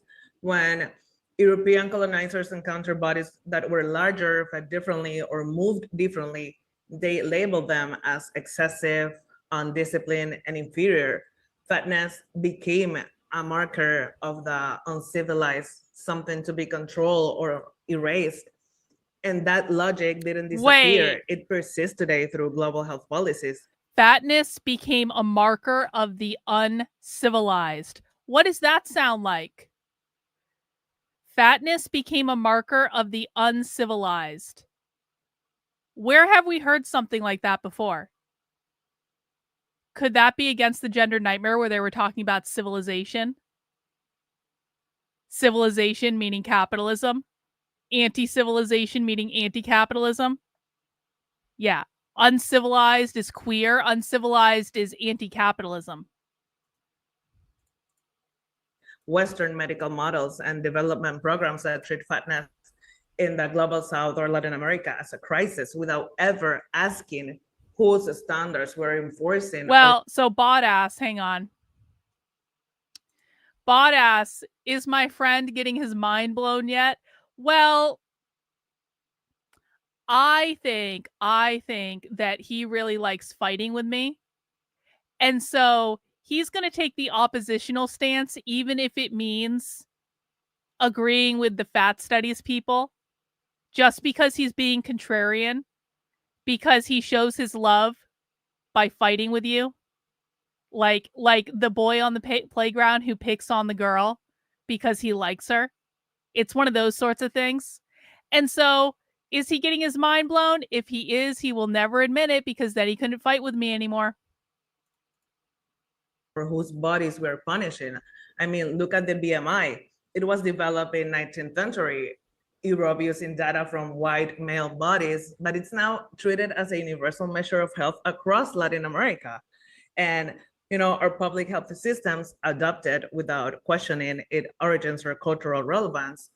And as a result, indigenous, Black, and rural bodies that have never fit into that metric are pathologized and policed in the name of health.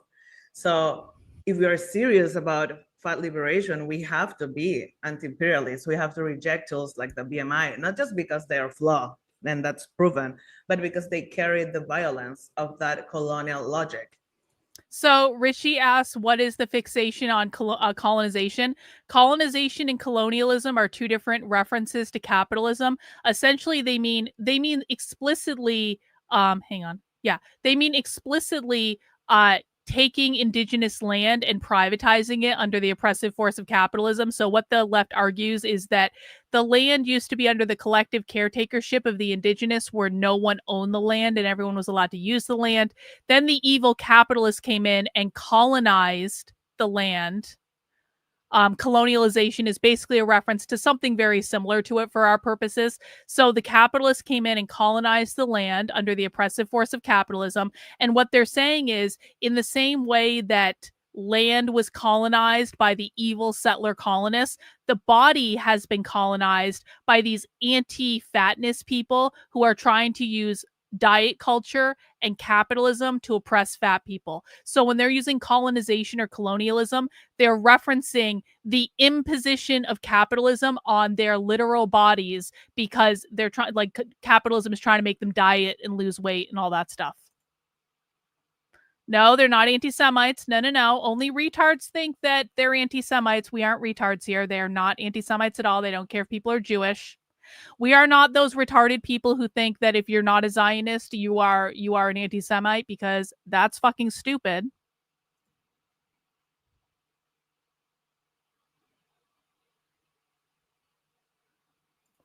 No, not because it makes them fit to be a better worker, because diet companies profit off of convincing them that they need to lose weight and stuff like that.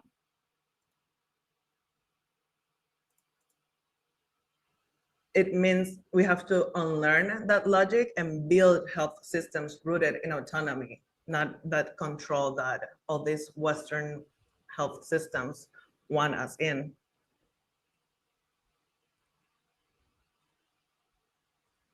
Absolutely. Autumn, I'm seeing your heart reaction and wondering if there's anything you wanted to tack on there. Reaction? Yeah, I mean, I think both heart reaction. Those okay, I points see. were really incredible. Very I think, stunning and brave. To Virgie's point about kind of thinking about like dieting or food restriction as a way of like distancing the body from nature, from animals. I think about kind of like how a lot of kind of like decolonial worldviews and kind of like decolonial perspectives on nature have really pointed out that like we are not separate from nature, and part of like how the like ideology of colonialism has operated has been through trying to like distance humans from nature, or like create this idea of like hierarchies of beings. And I think it's really important to think about anti-fatness and dieting and like intentional weight loss as part of that, as a part of kind of like disciplining the body away from like its natural state, and like disciplining the body like away from animals, and away from like other beings. I think also to like Dr. Peralta's point, there is no you guys keep saying in the chat that Autumn Miller is from University of Wisconsin-Madison. No, she's not. She's from the University of Illinois Chicago. She's in this group at the University of Illinois Chicago. I don't know where you guys are getting that she's from University of Wisconsin-Madison. I mean, does it say? It doesn't say that in her bio on the YouTube channel.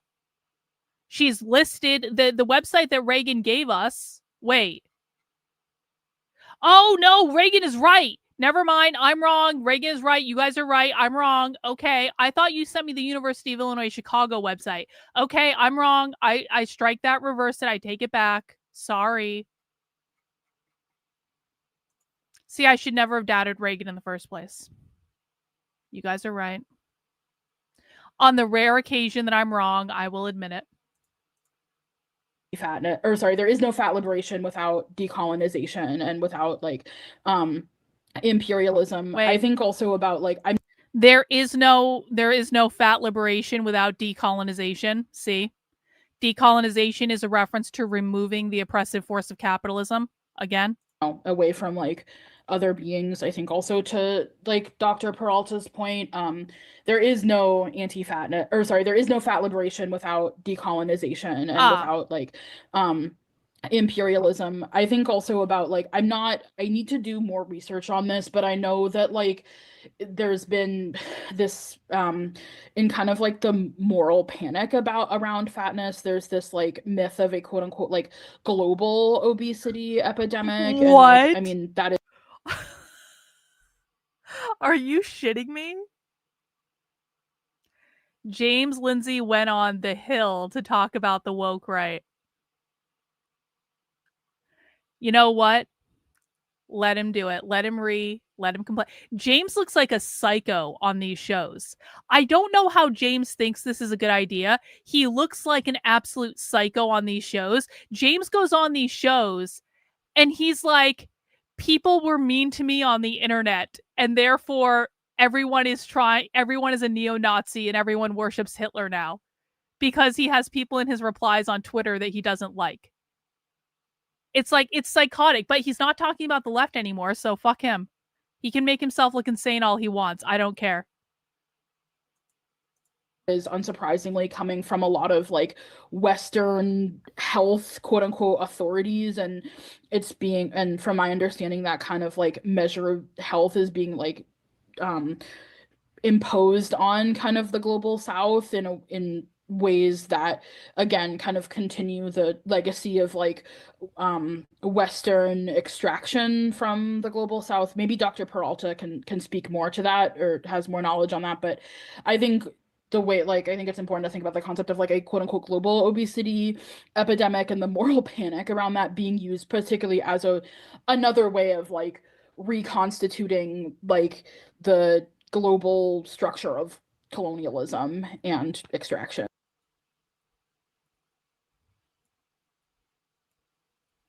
Yeah, absolutely. Is it possible to add one more thing? Please. This is something I've been thinking a lot about recently, because one of the things that I've found really, very troubling is that GLP-1, producers of GLP-1s are using the phrase obesity is a disease as their number one marketing phrase. And I think it's really important to kind of talk about that, like, again, disease. And I just kind of want to share this because it's one of those things where I'm like, this is such a soundbite opportunity. First of all, like that these companies are inundating the population to the point that they're gaslighting people, to the point that they do not care about harm that they're creating. They do not care about the correlation between food restriction becoming a runway to eating disorder, which is one of the most deadly mental illnesses. I mean, there's so many things that are just like, in so many ways, right? Like colonialism and the project of colonialism is nihilistic.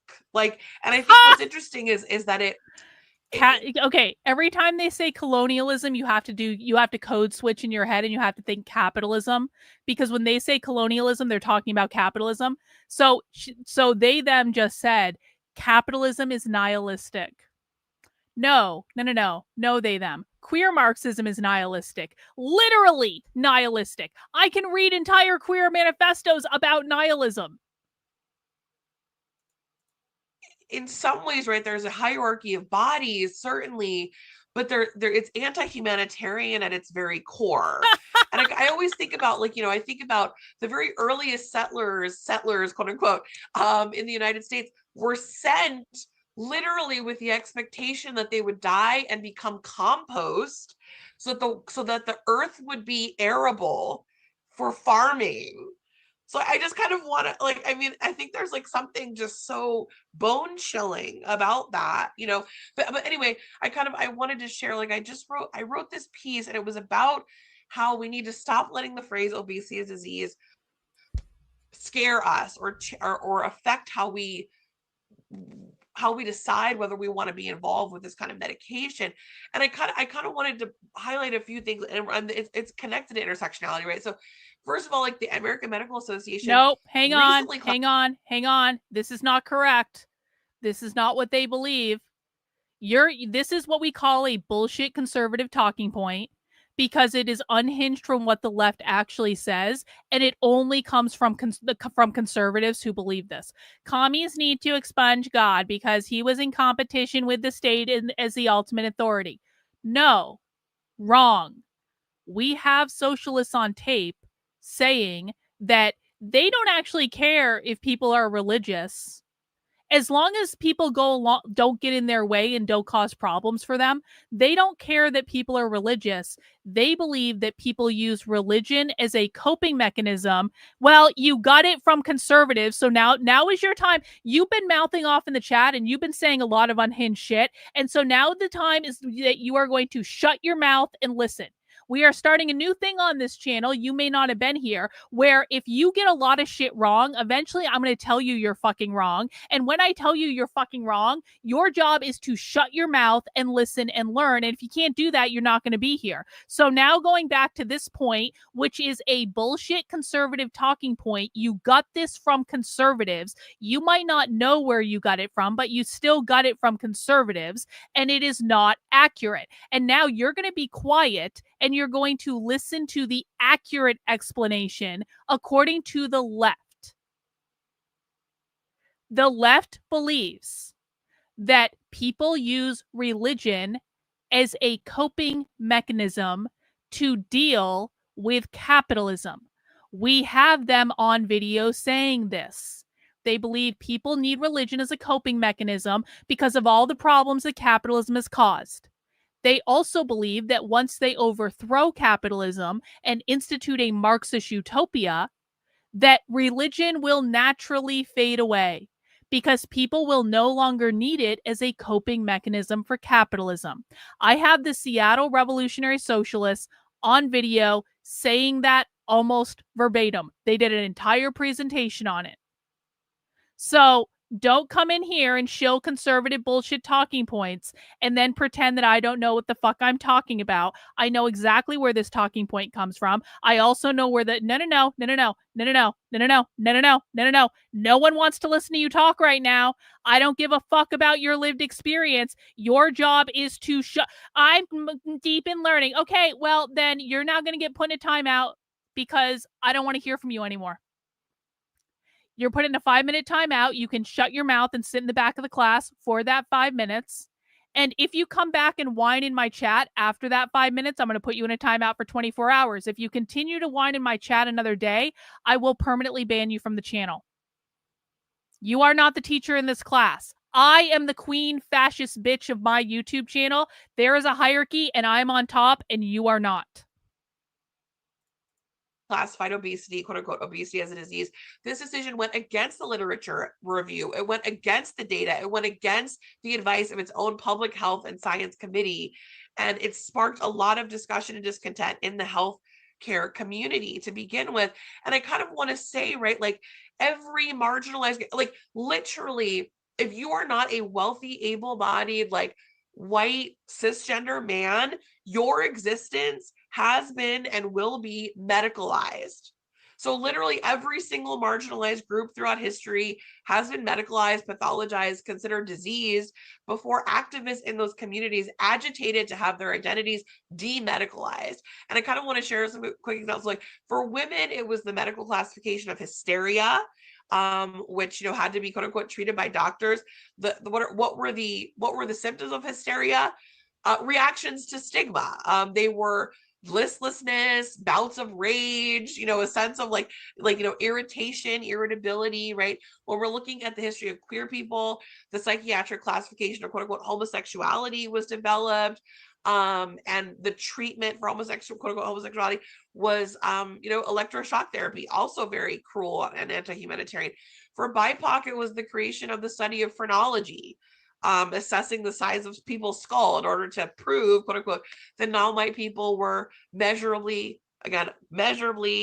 air quotes, inferior. And for fat people, it's quote unquote obesity, which must be cured through methods we know don't work long term, and that I would argue are cruel and unusual. Dieting is cruel and unusual. I keep waiting, especially at in 2024 when GLP-1 started to really get aggressive with the marketing and kind of take over the news cycle. I kept waiting for the alarm, the concern from reputable outlets like the New York Times, sort of be like, hey, these guys are proposing eugenics in their marketing. Like, aren't you all scared? Aren't we all terrified? And instead what they did was they hopped on board on the fat phobic project of trying to throw body positivity under the bus and portray this movement as inherently toxic. And so I just kind of wanted to contextualize, right? Like, yeah, we need to start a weight loss club in the community to resist socialism. I mean, people on the internet like to call me fat every single day. What would happen to people on the internet who get off on calling me fat every day if I actually started going to the gym again? What would happen? What would they do? What insult would they use against me? You have tattoos that are stupid. Well, yeah, I mean, those aren't coming off, but every single marginalized group has, just like fat people, and we're not out of that, right? Like, trans people are still in this. There's so many groups that are still deeply medicalized and oppressed vis-a-vis medicalization. Right. But it's important to understand that this is part of how this system of colonialism, misogyny, white superiority works. They work in collusion, right? And the medical system colludes with sort of societal norms, societal hierarchies in order to maintain and monetize these anti-humanitarian projects. They're talking about how the medical system uses capitalism to monetize like diet culture and stuff like that. Listen. Majority works. They work in collusion, right? And the medical system colludes with sort of societal norms, societal hierarchies in order to maintain and monetize these anti-humanitarian projects. Thank you for like that. Was like, I'm going to share the link to the piece where I talk about all this. So that's all. Thank you. Yeah, thank you. I mean, I think that context is incredibly helpful and incredibly relevant to what we're talking about here, and actually gets at, the need obviously to do something about it. And I'm sure a lot of people on this call today are curious, like, what for all of you, what do you see, or what can providers and public health scholars and other scholars and educators do to implement like actual changes in their work to push for, yes, fat liberation, but I mean, I think we're talking about so many liberatory movements that all coincide here. So what kind of changes do you guys want to see? What kind of changes have you seen in action that work? What guidance would you offer, essentially? Dr. Peralta, I think I'll start with you because I'm curious, especially from a medical perspective, where you're coming from. I think from a physician POV, implementing fat liberation starts with asking a different set of questions that we're asking right now. Not how do we make fat people thinner, because I think that's what we are always asking ourselves, but how do we make systems safer, more just, and more responsive to everybody? When they say systems, they mean capitalism. For providers, it means moving beyond weight neutral language and into actual practice that resist weight-based assumptions. It means learning to sit with the discomfort, to unlearn pathologizing instincts, and to see fat patients as whole people, not problems to solve. Because I think, this weight neutral world and the weight neutral approach, it's going for me in the same route of body positive. Like, yes, all these beautiful words, cute words, and Hey, bot. can you put that link to that Freud video in the chat again? Because I forgot to click on it and now I can't find it in the chat. I would appreciate it. Thank you. Weight neutral language, but then into the actual practice, once you're practicing, we are still doing weight-based assumptions. We still don't have the instruments for everybody. We don't have clothes for everyone. Oh, Sam So, put it in Discord. Okay, you know, cool. in our Thank you. clinical practice, we have to focus on restoring Focus. trust, body trust, but also trust in the provider. The patients are not trusting their provider. We do not have a provider-patient relationship. That means not using weight as a shortcut for health, not prescribing restriction as a default, and understanding that trauma often lives in the body as silence or resistant. Fat patients are often labeled non-compliant, when in fact they are protecting themselves from harm. And I can give you one example. I had a patient who hadn't been to the doctor in 6 years after a traumatic experience of being weighed and shamed during her pregnancy. And when she came to me, we didn't talk about her weight. We talked about how her body was doing now, what she needed to feel safe in that room, and what support she wanted for her health on her own terms. That's what liberation-oriented care looks like, starting from trust and choice, not from assumptions. And we as physicians love to, assume we know everything, or we know. Yo, that video is perfect. We're going to watch that tomorrow. It's called Queer Theory and Psychoanalysis from the International, from Berlin. Okay, I have to make sure that's an understandable English, but that sounds like a good start. Thank you. More than the patient. And that's simply not true. And my hope also for public health scholars, it means, you have to name anti-fatness as a social determinant of health.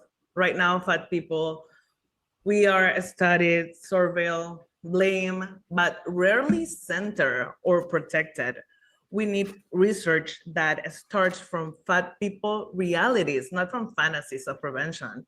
That includes, we have to collect qualitative data, challenging the BMI, questioning the goals behind population level interventions that are clearly not working for anyone. And if I can say something for the educators, it's about decolonizing the curriculum. Who defines health? Who gets to be the expert? Whose bodies are always the before? I tell my students when I'm giving workshops and my colleagues, if you're teaching about health disparities without talking about fat phobia, you're leaving a huge part of the story out. And when you work through a fat liberation lens framework, it invites you to imagine new ethics. And this is about ethics of care. One grounded, not in control, but in consent, autonomy, patient independence. And I truly believe that when we create spaces that are safe for fat people, we create spaces that are better for everyone.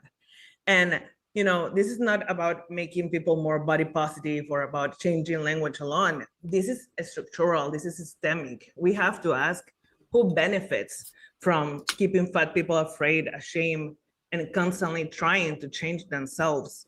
That's the level where transformation has to happen, to make an impact on the actual structure of the system that we're working right now.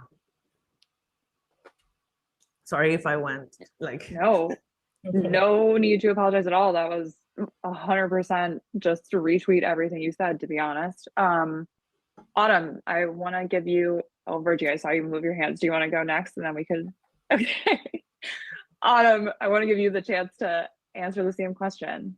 Yeah, I mean, again, I second everything that Dr. Peralta said, but I think kind of importantly, a lot of times there's this assumption, at least in my experience, that fat people, especially like fat studies scholars, or fat activists, that it's like our obligation to be doing like fat liberation work and advocacy. And I really want to challenge that. Thin people, especially like thin healthcare providers, public health scholars, have just as big, if not a bigger responsibility to engage in fat liberation. That work shouldn't only fall on fat people.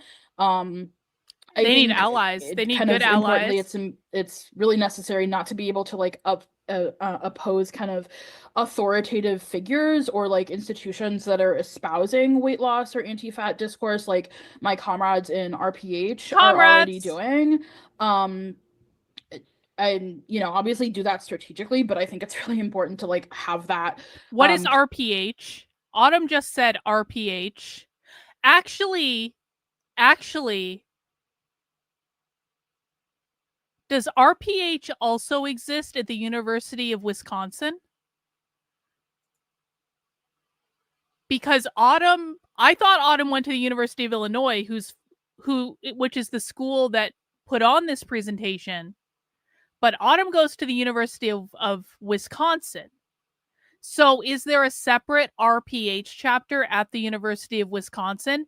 Because she just said my comrades in RPH, which is Radical Public Health, which is the student group.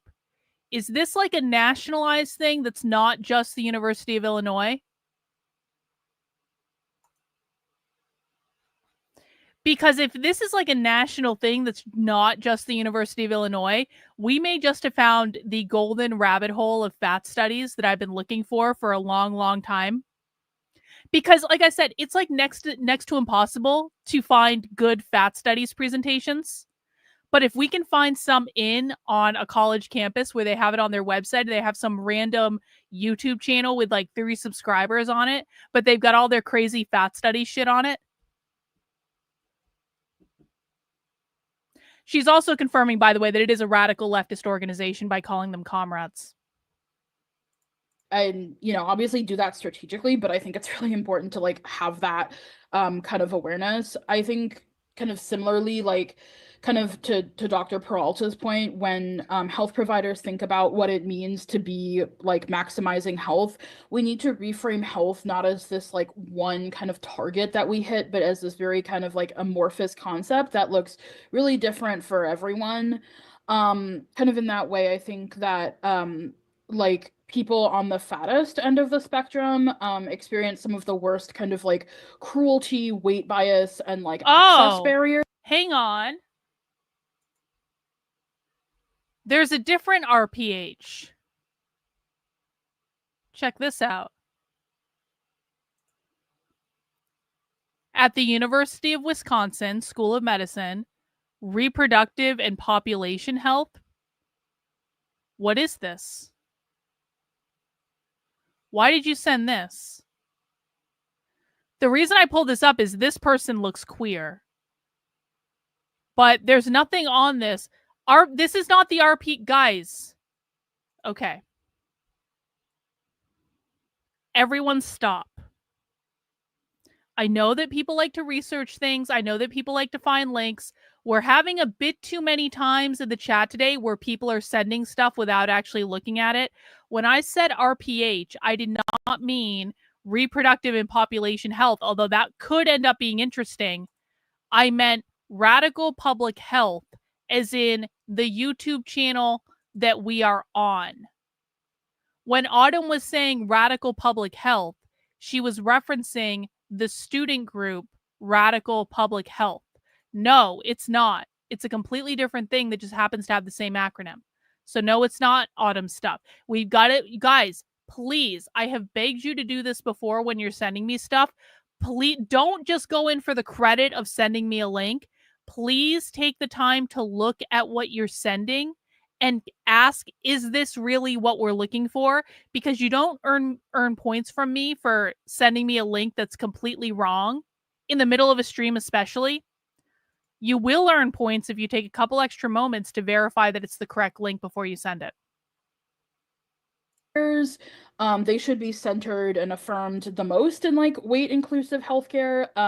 Even sometimes in like fat positive spaces, I see like people on the smaller end of the spectrum being like centered with the erasure of like people on the fattest end of the spectrum happening. And I think it's really important to kind of combat that. I think also like as we need to affirm that fatness is a natural and harmless part of human diversity and very. Hang on, I need to fix something with the stream. One sec. There's a technical thing over here. Are they actually with her though, Daniel? Do they have her picture? We really need to get rid of this like very harmful idea that fatness is kind of like the tragic result of either trauma or like food apartheid. Even sometimes like comrades that I have whose politics I otherwise like respect will be espousing this myth of like fatness as this result of like the capitalist colonial food system. Food apartheid is obviously a massive problem, but when everybody has access to food and when we think about kind of like food autonomy, and everyone having access to a wide variety of foods and reclaiming like food and like the food system away from like a grocery store or other kinds of enclosures like a food bank, people are going to be all shapes and sizes. I think also kind of like to Virgie's point, right now there's this very I would say insidious form, or maybe not even insidious, but just this like maybe kind of like newer form of anti-fatness that's being pushed by corporations that are making GLP-1s. That's this idea of like quote unquote like obesity should be like we should have compassion for fat people because obesity is quote unquote a like pitiable disease. And a lot of that rhetoric is again rooted in this desire to eradicate bodily diversity, and is not backed by medical science at all. Especially if like we think about even like sometimes like efforts to kind of like not abolish, but like change BMI are coming from these like weight loss industry astroturf organizations like the Obesity Action Coalition, where they're like, oh, so we shouldn't measure fatness based on BMI, but we should measure it based on like waist circumference or like body fat percentage. Like that's still a way of like pathologizing and saying that fat bodies need to be eradicated. So I think it's just important to think about ways in which anti-fatness is like morphing to fit kind of our current era and like have a toolkit to be able to like dismantle and challenge that whenever possible. I think kind of finally there's this like I see this a lot recently, especially when it comes to like GLP-1s and like conversations like, can you be body positive and still lose weight? And like I'm not interested in like, and I think everybody, or maybe not everybody, but like the vast majority of people in fat liberation spaces do not care what anyone else does or doesn't do with their own bodies. And we're not interested in like judging anyone for losing weight or doing anything with their own bodies. But I think it's really important to push back against this kind of like neoliberal rhetoric that centers weight loss as like a personal choice without considering like the context in which we make those choices. Especially if we consider like how long-term weight loss is not sustainable and weight cycling is associated with like so many negative health outcomes. A lot of the like negative health outcomes that are associated with fatness or correlated with fatness may actually be due, or not may, probably are actually due to weight loss and the impacts of weight cycling. So I think instead of like asking this question of like, can you be body positive and still lose weight, we need to ask the question of what are the like larger social conditions that tell people that they need to lose weight, that they need to restrict food in order to have decent healthcare, to be believed like to be believed as survivors, which like I've been assaulted and I've like not been believed as a survivor, or like or to have like access to social support. What are the broader kind of like social structures that make those conditions possible.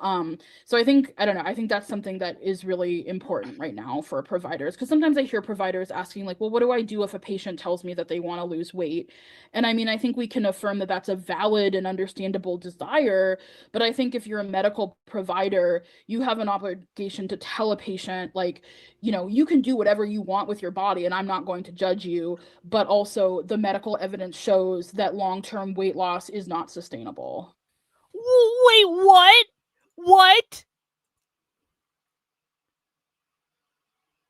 This person literally just said that if a person goes to their doctor and says, I want to lose weight, that the doctor should tell them, listen, you can do whatever you want, but just so you know, long-term weight loss is just not in the cards for you. It's just not going to work out for you. It's not sustainable. You're going to be fat forever. I don't even know why you would try in the first place. Are you serious? This is a PhD level person at the University of Illinois public funded institution. Again, Autumn. So I think, I don't know, I think that's something that is really important right now for providers, because sometimes I hear providers asking like, well, what do I do if a patient tells me that they want to lose weight? And I mean, I think we can affirm that that's a valid and understandable desire, but I think if you're a medical provider, you have an obligation to tell a patient like, you know, you can do whatever you want with your body and I'm not going to judge you, but also the medical evidence shows that long-term weight loss is not sustainable. Mm-hmm. Okay. Yeah, absolutely. Thanks, Autumn. Absolutely. Yeah. Fergie, Great advice. Same question to you. What do you think providers, public health scholars, and educators could do? Yeah, I mean, I've been working with the San Francisco Department of Public Health for the last few months Oh on, no. you know, bringing Oh weight no. neutrality. Oh no. This person's been working, hang on. Health for the last. This person has been working with the San Francisco Department for Public Health.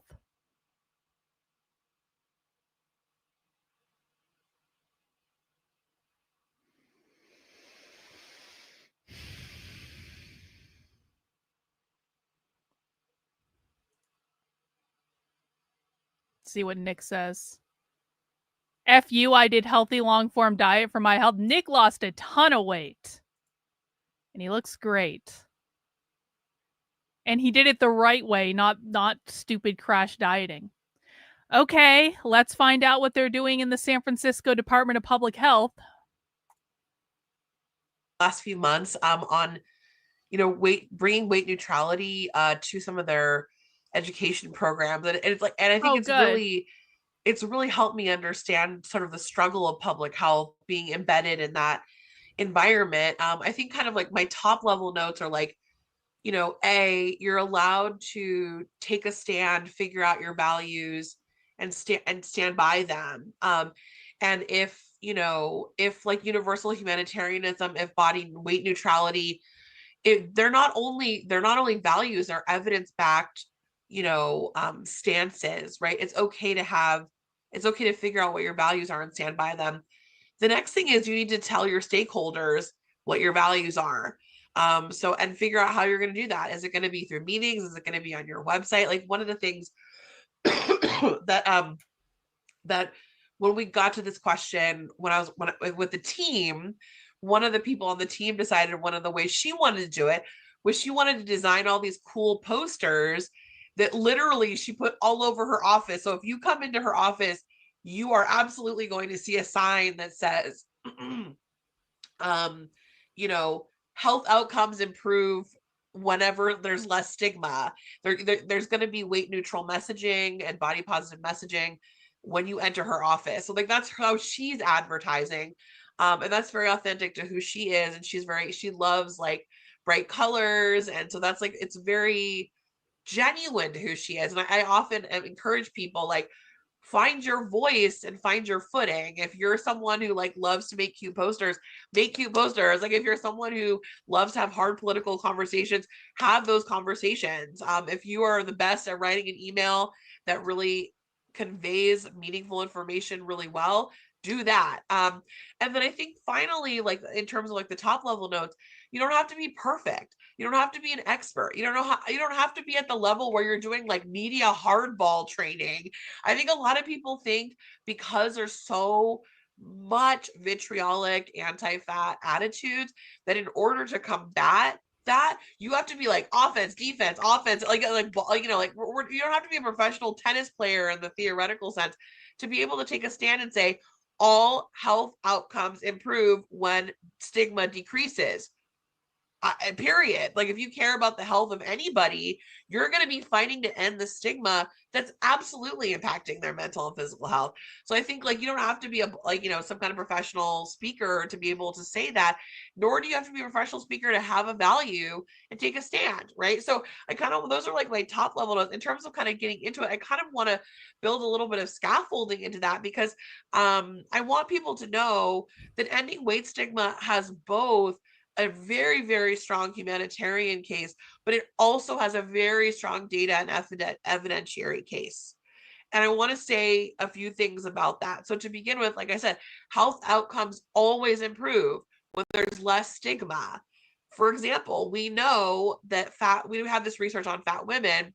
We know that plus size women who have lower internalized weight stigma have better health outcomes than women of the same weight who have high internalized weight stigma, indicating that stigma plays a major mediating role in mental and physical health.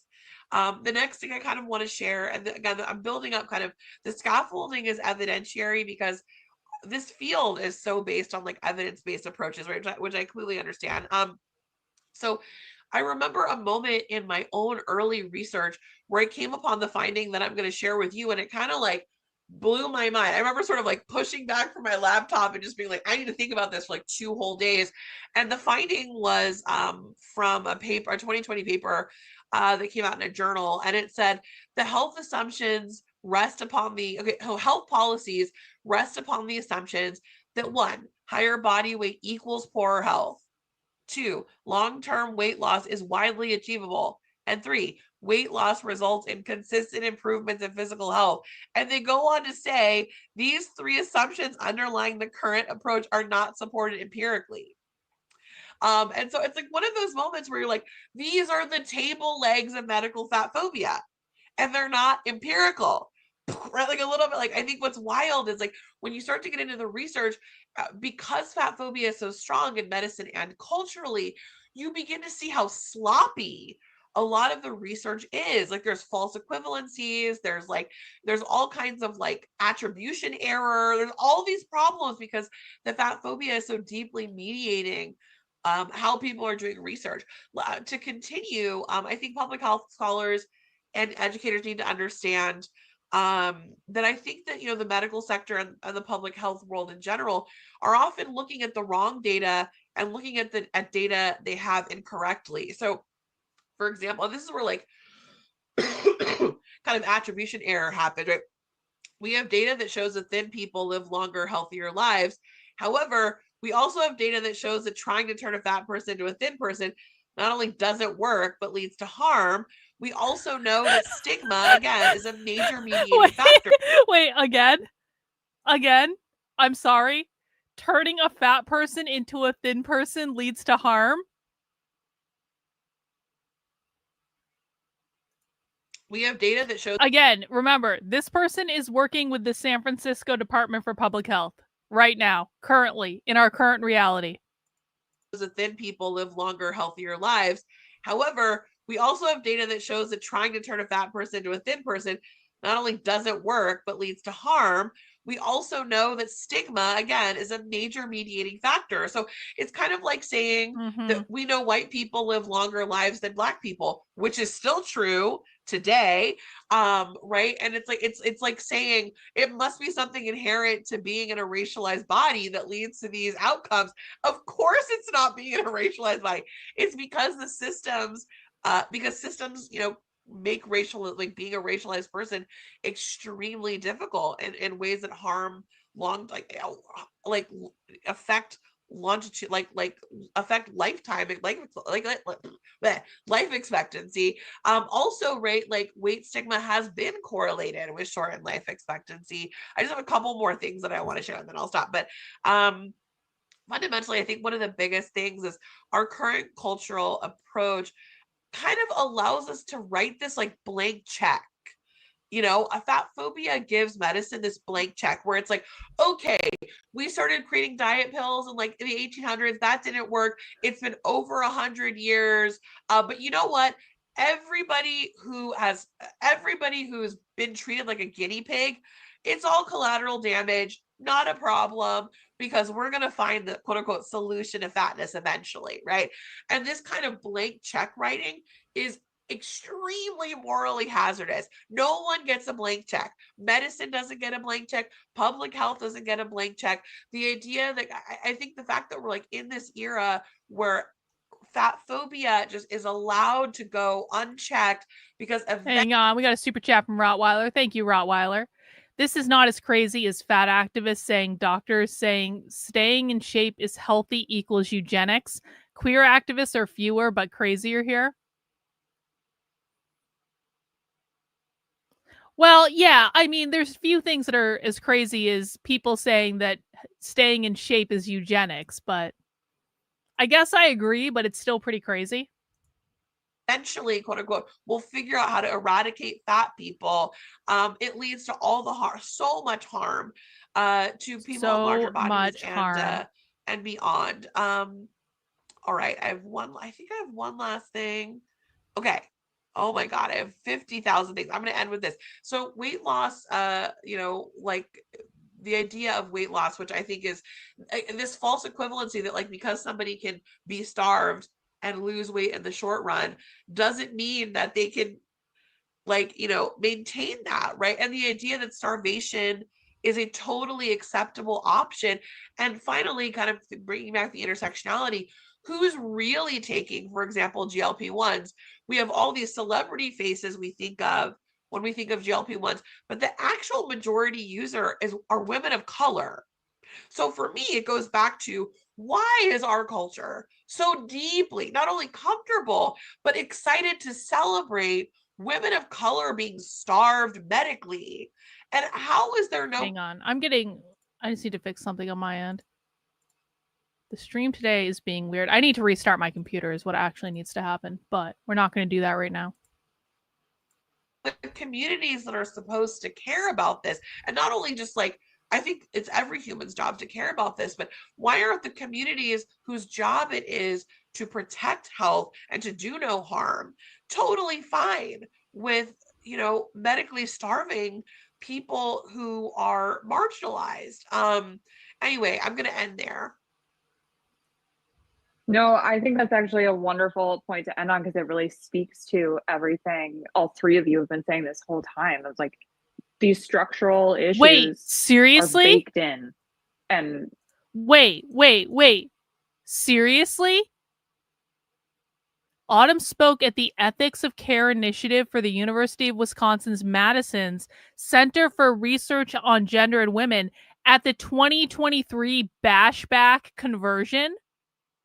Daniel, okay, hang on.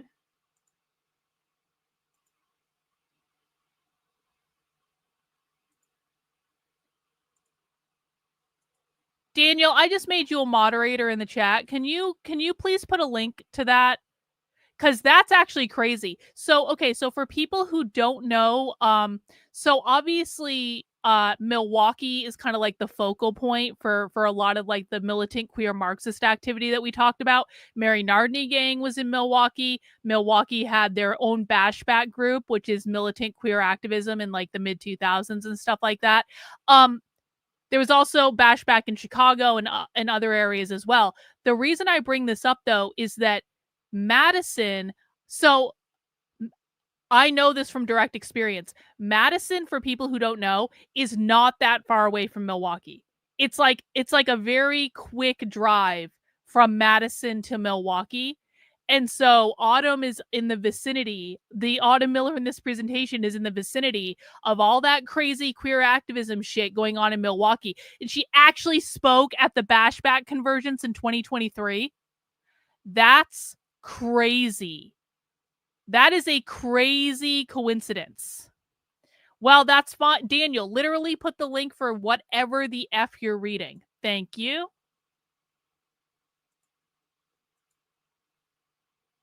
Well, then research it, Bot, and figure out if it's the right one.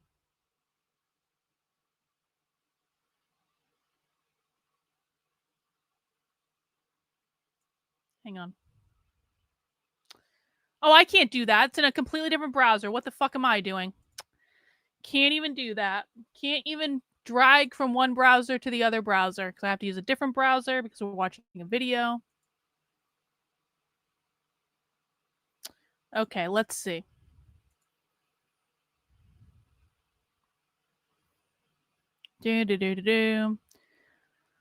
Autumn Miller. Her undergraduate thesis against productivity and liberal piety, disability justice, and prison abolition. Oh, that's interesting.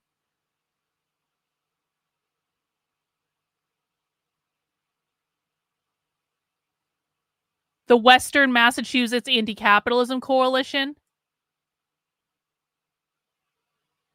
There it is. Holy shit.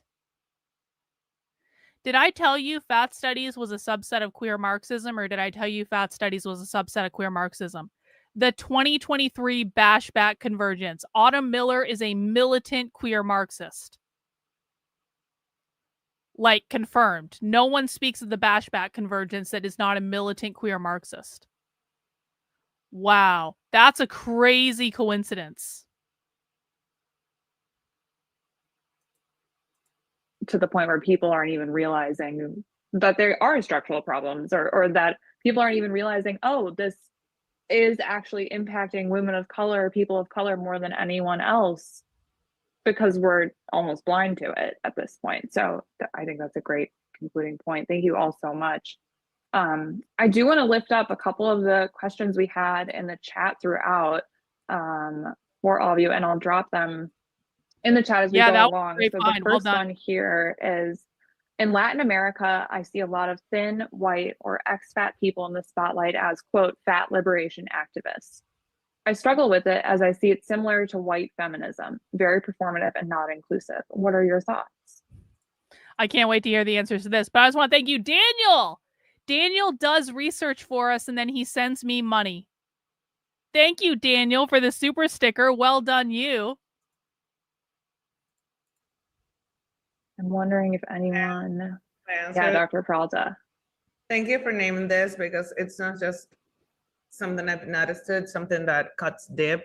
When fat liberation gets filtered through thinness, whiteness, or post-fatness, it starts to mirror the same failures we've seen in white feminism. It becomes digestible, marketable, and deeply disconnected from those most harmed by anti-fatness. Well, we would definitely not want fatness to become digestible, would we?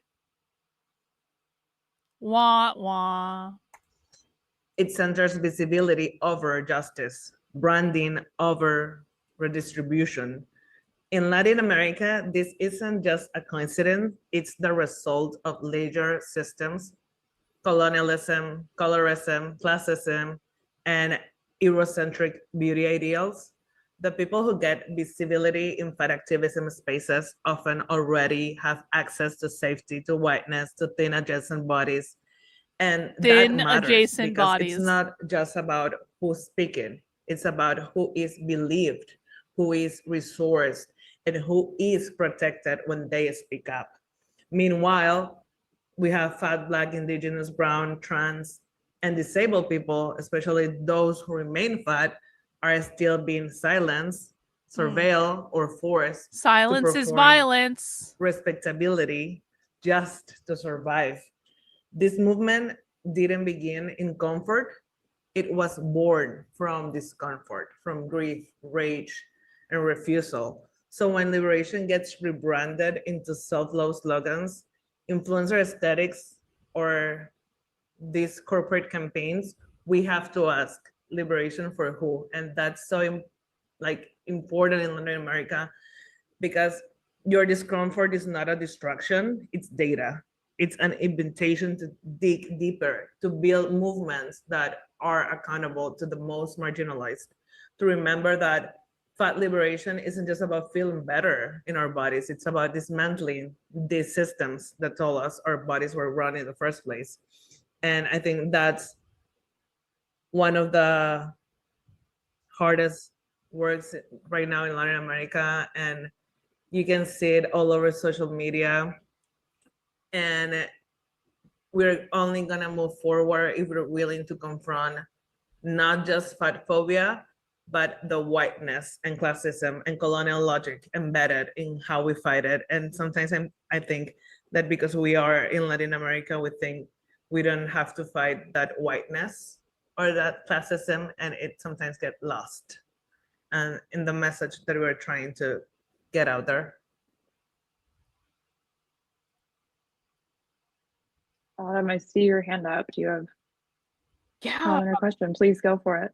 Yeah. I mean, I want to snap every time like my co-panelists speak. I think kind of, I guess, similarly in terms of like, I can't speak to a Latin American context, but with this like what I mentioned before, with this kind of like constant like obsession that I see of like, can I be body positive, or can I support fat liberation and still lose weight, and this like harping kind of on individual choice. Again, I do not care what anyone else does or doesn't do with their own body, but like in that kind of like obsession with individual choice that is not focused on kind of like structural change or transforming like the social conditions that, you know, tell people that they have to lose weight.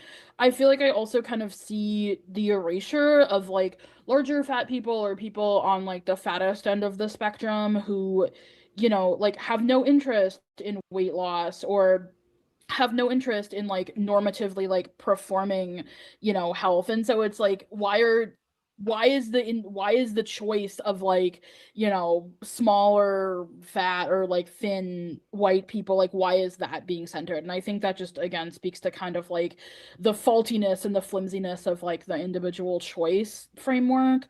I think also, you know, like I just struggle with the idea of like, you know, kind of as Dulce Peralta said, like fat liberation is not like about feeling good. Or I mean, it is, but it's also, you know, not like, it's not like, it is not concerned with like, it's about massive structural transformation and, you know, anti-capitalist, anti-colonial, Black liberation aspirations. It's not about like, you know, you get to wear a bikini kind of thing, which like cool, but I think that's a very like reductive kind of understanding of fat liberation.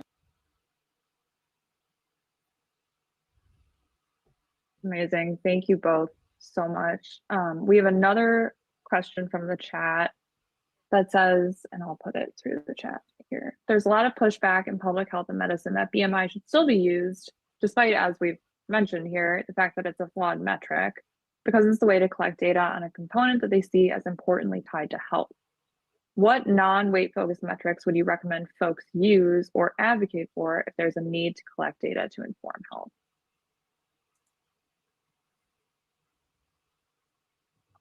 I mean, I want to hop in here because one, you know, the answer that I have is interesting because I think it's like anathema to this idea that patients can't be trusted, right? Because, but fundamentally, I'm bearing the lead here. So like one piece of research we have is that when you divorce weight from health promoting activities, the behavior is likelier to be adopted long-term than if it's tied to weight. So if you're using weight as a decoy metric of trying to measure whether a health behavior is working, which again, if this goes back to kind of the sloppiness that I was mentioning earlier, why in the world would you use weight as a metric to determine whether or not a healthy behavior is being adopted and it's effective in creating like, you know, someone having a better life, right? And so fundamentally, going back to that data point, right? So we know that when we don't have that metric, that people are actually adopting healthy behaviors, I mean, right? Like we can problematize that phrase, but like, I think I kind of mean that in that innocuous, as innocuous as it could be, in that public health framework. And so what this means is that it means asking the patient, right? Like, I mean, I think there's a little bit of it's a switch from quantitative to qualitative. And I think, as someone who went to grad school and like got my fair share of people saying really, people having this feeling that qualitative data isn't trustworthy, it goes back to this anti-humanitarian, hierarchical, the doctor needs to have like an objective measure because the patient cannot be trusted. I think this is what's so challenging, right? Because I think they're like, not only are there qualitative ways that you can assess, is this person doing this behavior because you ask them and you trust them, right? So that this like involves this mutuality that is not really part of, like what we think of as respectful medicine, right? And to a certain extent, public health. The other thing is, right, if you really want, like, I think there are other objective, I feel like I'm like, I don't want to tread too far into like the medicalization side of things, but I just think about, like, for example, if you are really worried about, someone managing a chronic condition and like having these certain modifications is going to help them manage that condition, regardless of weight, what is the metric that is most connected to monitoring that condition? Taking weight out of the equation. So I think what's interesting is, like, there's this idea that BMI captures data that's useful. And I think that we all agree that that is a false premise. So if we accept that BMI is not a reliable, and right, like, even I was mentioning in the chat, Dr. Janet Tomiyama, who's at UCLA and does a lot of research on this, she put out a paper that pointed out that 1 out of every 4 people, when BMI is used as a metric of cardiometabolic health, is misassessed as either healthy or unhealthy. I would call that a 25% margin indicates strongly to me that it's not reliable. So what would it look like to say this isn't reliable? What difference does it make if it's scalable? What difference does it make if we capture very, very quickly this quantitative data, if the quantitative data has like a 25% error rate, right? So I think it's important to kind of, again, when I'm thinking about scaffolding, thinking about, is there a problem? Like, where is the problem? Is the problem that I believe fundamentally that weight is a reliable, metric for someone's health? Because that's where we need to start with the problem, right? Is the problem here? Is the problem here, right? Is it structural? Is it intrapersonal? Is it interpersonal, right? And so that's how we kind of deal with these. I'm gonna stop now, but that's my thought. I will also like to add, if, from a physician POV, if we actually want to collect data that informs health without reinforcing weight stigma, we need to shift our focus entirely. And that means measuring what people do and what they experience, not what they weigh. And I like to see this like in 4 big macro examples: health behaviors, and that is access to food, movement, sleep, stress, not moralized or reduced to lifestyle. Clinical markers like blood pressure, A1C, lipids. If this is medically relevant to that patient, then you have the social determinants: housing, income, discrimination, safety, because those shape health far more than weight. And especially patient-reported outcomes, quality of life, symptom burden, experience of care. Because if people are being harmed or shamed in the name of health, that's not care, that's violence. So yes, move away from BMI, but also ask, why do we keep needing to quantify people's bodies to justify their access to care? That's, I think, the shift that needs to happen. Yeah, amazing. I have to say, you guys keep saying things that I'm like, put it on a t-shirt. Put it on a t-shirt. I'm Put it on like, a t-shirt, bitch. just 100% to all of this. I have to just like snap at that, Dr. Mendoza, because Yeah. like I remember once working with she's an anti-diet nutritionist, a scholar, and she was like, there is this sanctity to health in the West that it's almost like above humans. Like the idea that health is above humans and the pursuit of health is more important than humans. And she's like, if the pursuit of health is not about improving human life, it doesn't exist. I mean, it's not, I think I just kind of wanted to like highlight that because I think this is so important. Like if something is being right, like, because the whole idea is if we're honoring or trying to maintain someone's health and treating them like garbage, right? What are we actually doing? Like, how is this? Anyway, I just snapped to that. Yeah, Autumn, please jump in. Yeah, I think kind of to go off of that, like I think we need to ask questions about like why do we have so much investment in like measuring, like reducing a population quantifiably down to one number, and kind of thinking about that idea of like reducing all the kind of complexities and nuances of like population well-being. Like, do you have access to food? How is your mental health? Do you have access to housing? Are you able to like move, like engage in pleasurable movement? Like, are you worried that like your family is going to get bombed, or that you're going to be like incarcerated or No, deported? not particularly.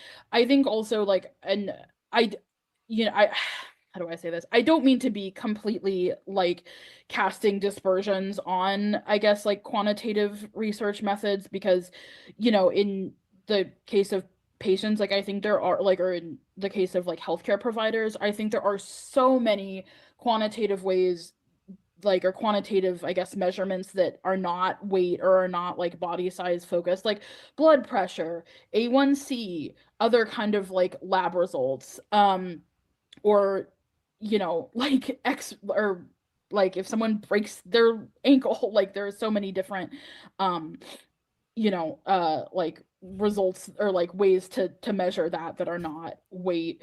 But I think also kind of about kind of like ways that quantitative measurements is used by the state as, again, ways of kind of like governing and controlling populations. Like another kind of example is my understanding of oftentimes like how quote unquote like successes of global health are measured are like what percentage of women in the global south like are on a contraceptive, for example. So obviously there's a lot of like very concerning like eugenicist or like overtones there.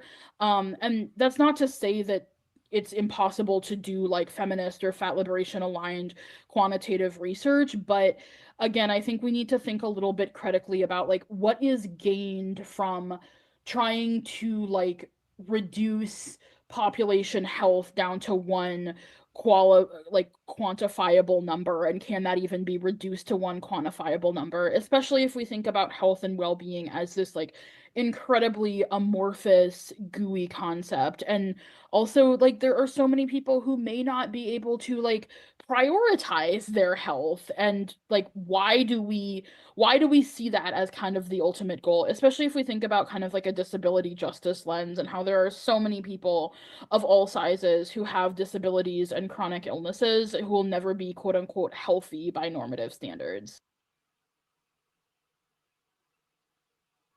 Absolutely.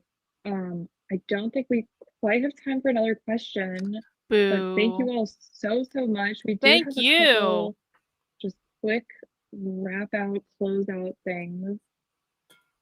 So, first of all, if anyone is interested in learning more about any of our amazing panelists, you can access their website / bios via these QR codes. And as a final, if you have time, we would love to get your thoughts on how this event went.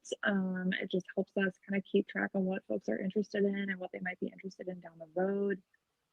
I I'm going to ask if someone else on my RPH team can drop the link to this survey in the chat also. That would be really helpful. And finally, just a huge thank you to Autumn and Virgie and Dr. Peralta. I hope you guys saw you were getting flowers in the chat the whole time, and this was an incredible event. So we really appreciate you taking the time and sharing all of your experience with us today. And I think we will close it out there. So thanks again for being here, and have a great rest of your day. All right, we're done. We made it through Fat Studies. There wasn't even any porn today. Very disappointing. Very disappointed in the Fat Studies people with no porn. But we did find a militant queer Marxist that's a member of Bashback. So that's good. I think tomorrow what we're going to do instead of Counter-Revolutionary Book Club, I was originally going to do Queer Ultraviolence tomorrow. But I think what I really want to do is watch. I guess I don't have it up in this browser. That's fine. I think what we're going to do tomorrow is we're going to watch something to do with queer theory and Freud, or queer theory and psychoanalysis, because on Friday we're going to just bang out the full Century of the Self. I'm going to get some beer on Friday. Century of the Self itself is, I think it's like 4 hours long or something like that. It's like 4 episodes, right? And they're both like, they're all like, are they an hour or an hour and a half? Am I biting off more than I can chew with doing Century of the Self all in one stream? Well, you know, I did do a 6-hour Andrew Wilson stream last Friday that turned into a 9-hour stream for me. We're going to do all of them. We're going to do all of them. Well, no, I do want to do that queer suicide interview. I have that pulled up, but the thing is, I want to do something specifically to queer theory and psychoanalysis and Freud, because Century of the Self is all about Freud. And so tomorrow I want to do something really, really specifically. Well, let's go into Friday planning to do Century of the Self, just the whole thing. And we'll see how far we get. But I'm going to have beer, and so that'll be fun. There is porn in Century of the Self. I remember naked people very distinctly. But I'm going to be looking around. I'm going to find something. I'm going to find something to read or to watch that's very kind of like what is it? Freudian. I'm losing it. It's been too long of a day already. All right. Couple orders of business before we wrap up. As a reminder, guys, if you have not yet picked up my latest book, which is in fact a satire, called Alice in Queerland. I had a ton of fun writing this. It started off as a short story that I wrote just for members of my community a couple months ago, and then I expanded it and I revised it. And now Alice in Queerland is officially available on Amazon as both a paperback and Kindle. And so you guys can pick that up. If you are a member of the Red Menace Collective, you can actually download your free digital copy at the redmenacecollective.substack.com. Everyone else can buy the copy. And I really enjoyed writing it. I had a ton of fun. Like, Alice in Wonderland provided a lot of great characters to work with. And so I really enjoyed this book. It gave me, I'm thinking about recording like an audio version for one of my member podcasts. So you might be getting that too. Maybe I will do that. Maybe I think that's a good idea. But I hope you guys enjoy it. If you got the book, if you like the book, if you read the book on the Red Menace Collective, please make sure that you leave a review for it on Amazon. Reviews really do help out on Amazon. I also have some other books available for sale on Amazon. Actually, we can go to Red Menace Press. We can just go here. Here is the easiest way to find books if you're looking for what I'm writing. So, of course, I have other books available on Amazon as well. We've got A Brief History of Racism. We've got the 400-page rant debunking the Communist Manifesto. We have my Communist Manifesto fairy tale book. That is a dystopian story based on the Communist Manifesto. As you can tell, when I wrote the 400-page rant about the Communist Manifesto, I was inspired. And then I wrote a story. I wrote a fiction. My dystopian fiction, my version of 1984. I love the Communist Manifesto, a revolutionary fairy tale. It's one of the best things I've ever written. I'm really proud of it. And Alice in Queerland is my newest kind of venture into anti-communist satire. I'm working on a couple books about queer Marxism right now. I still am going to do the re-education book. I know I said I was going to publish that one first. I am still working on it because I had to work out all this queer Marxism stuff for the re-education book. So we got a lot going on with Red Menace Press. And if you guys always want to find links to my books, just go to redmenacepress.com, and that way you'll get the right one, because people do steal things and then make things there and all that stuff. So so if you want to support my work, that is a great way to do it. Also, you can head over to my main Substack. That is Karlyn, Karlyn, .substack.com. Sign up there as a member for $8 a month, $80 a year. You get a variety of perks when you do that, to include access to my supporter Discord, to include other stuff as well, like Spy Stream. We do have a Spy Stream tomorrow, so I will be sending out more information on that. Spy Stream is when we go inside a live leftist training and we watch it live and we talk about it. So that is a members only perk. Make sure you're signed up on the Substack for that. And that's all. That is all. That is all for today. All right, guys, I bid you adieu. I'll see you tomorrow. Take care. We will see you guys soon, and bye.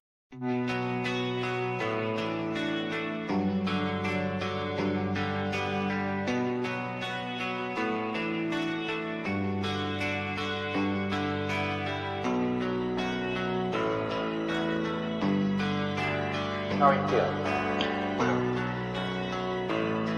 How long have you been here? 3 months, May 17th. And what brought you? That's difficult to answer.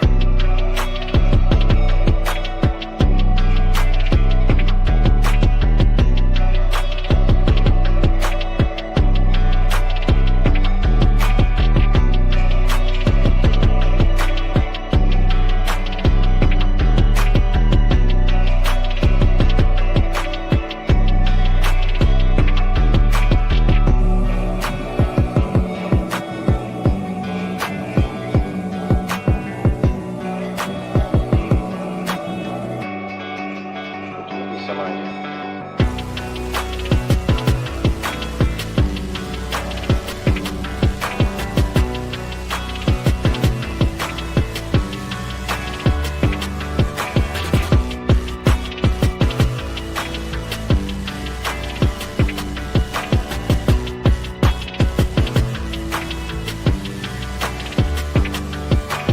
I am not completely like other people. What do you mean by that? People dislike me because I am not completely like them.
I am trying to do with my life something which few people try to do, and this influences my thinking and consequently my action. What is it you're trying to do with your life? Play the piano for people. I'm not clear. How is it that playing the piano for people has eventually resulted in your being here in the hospital?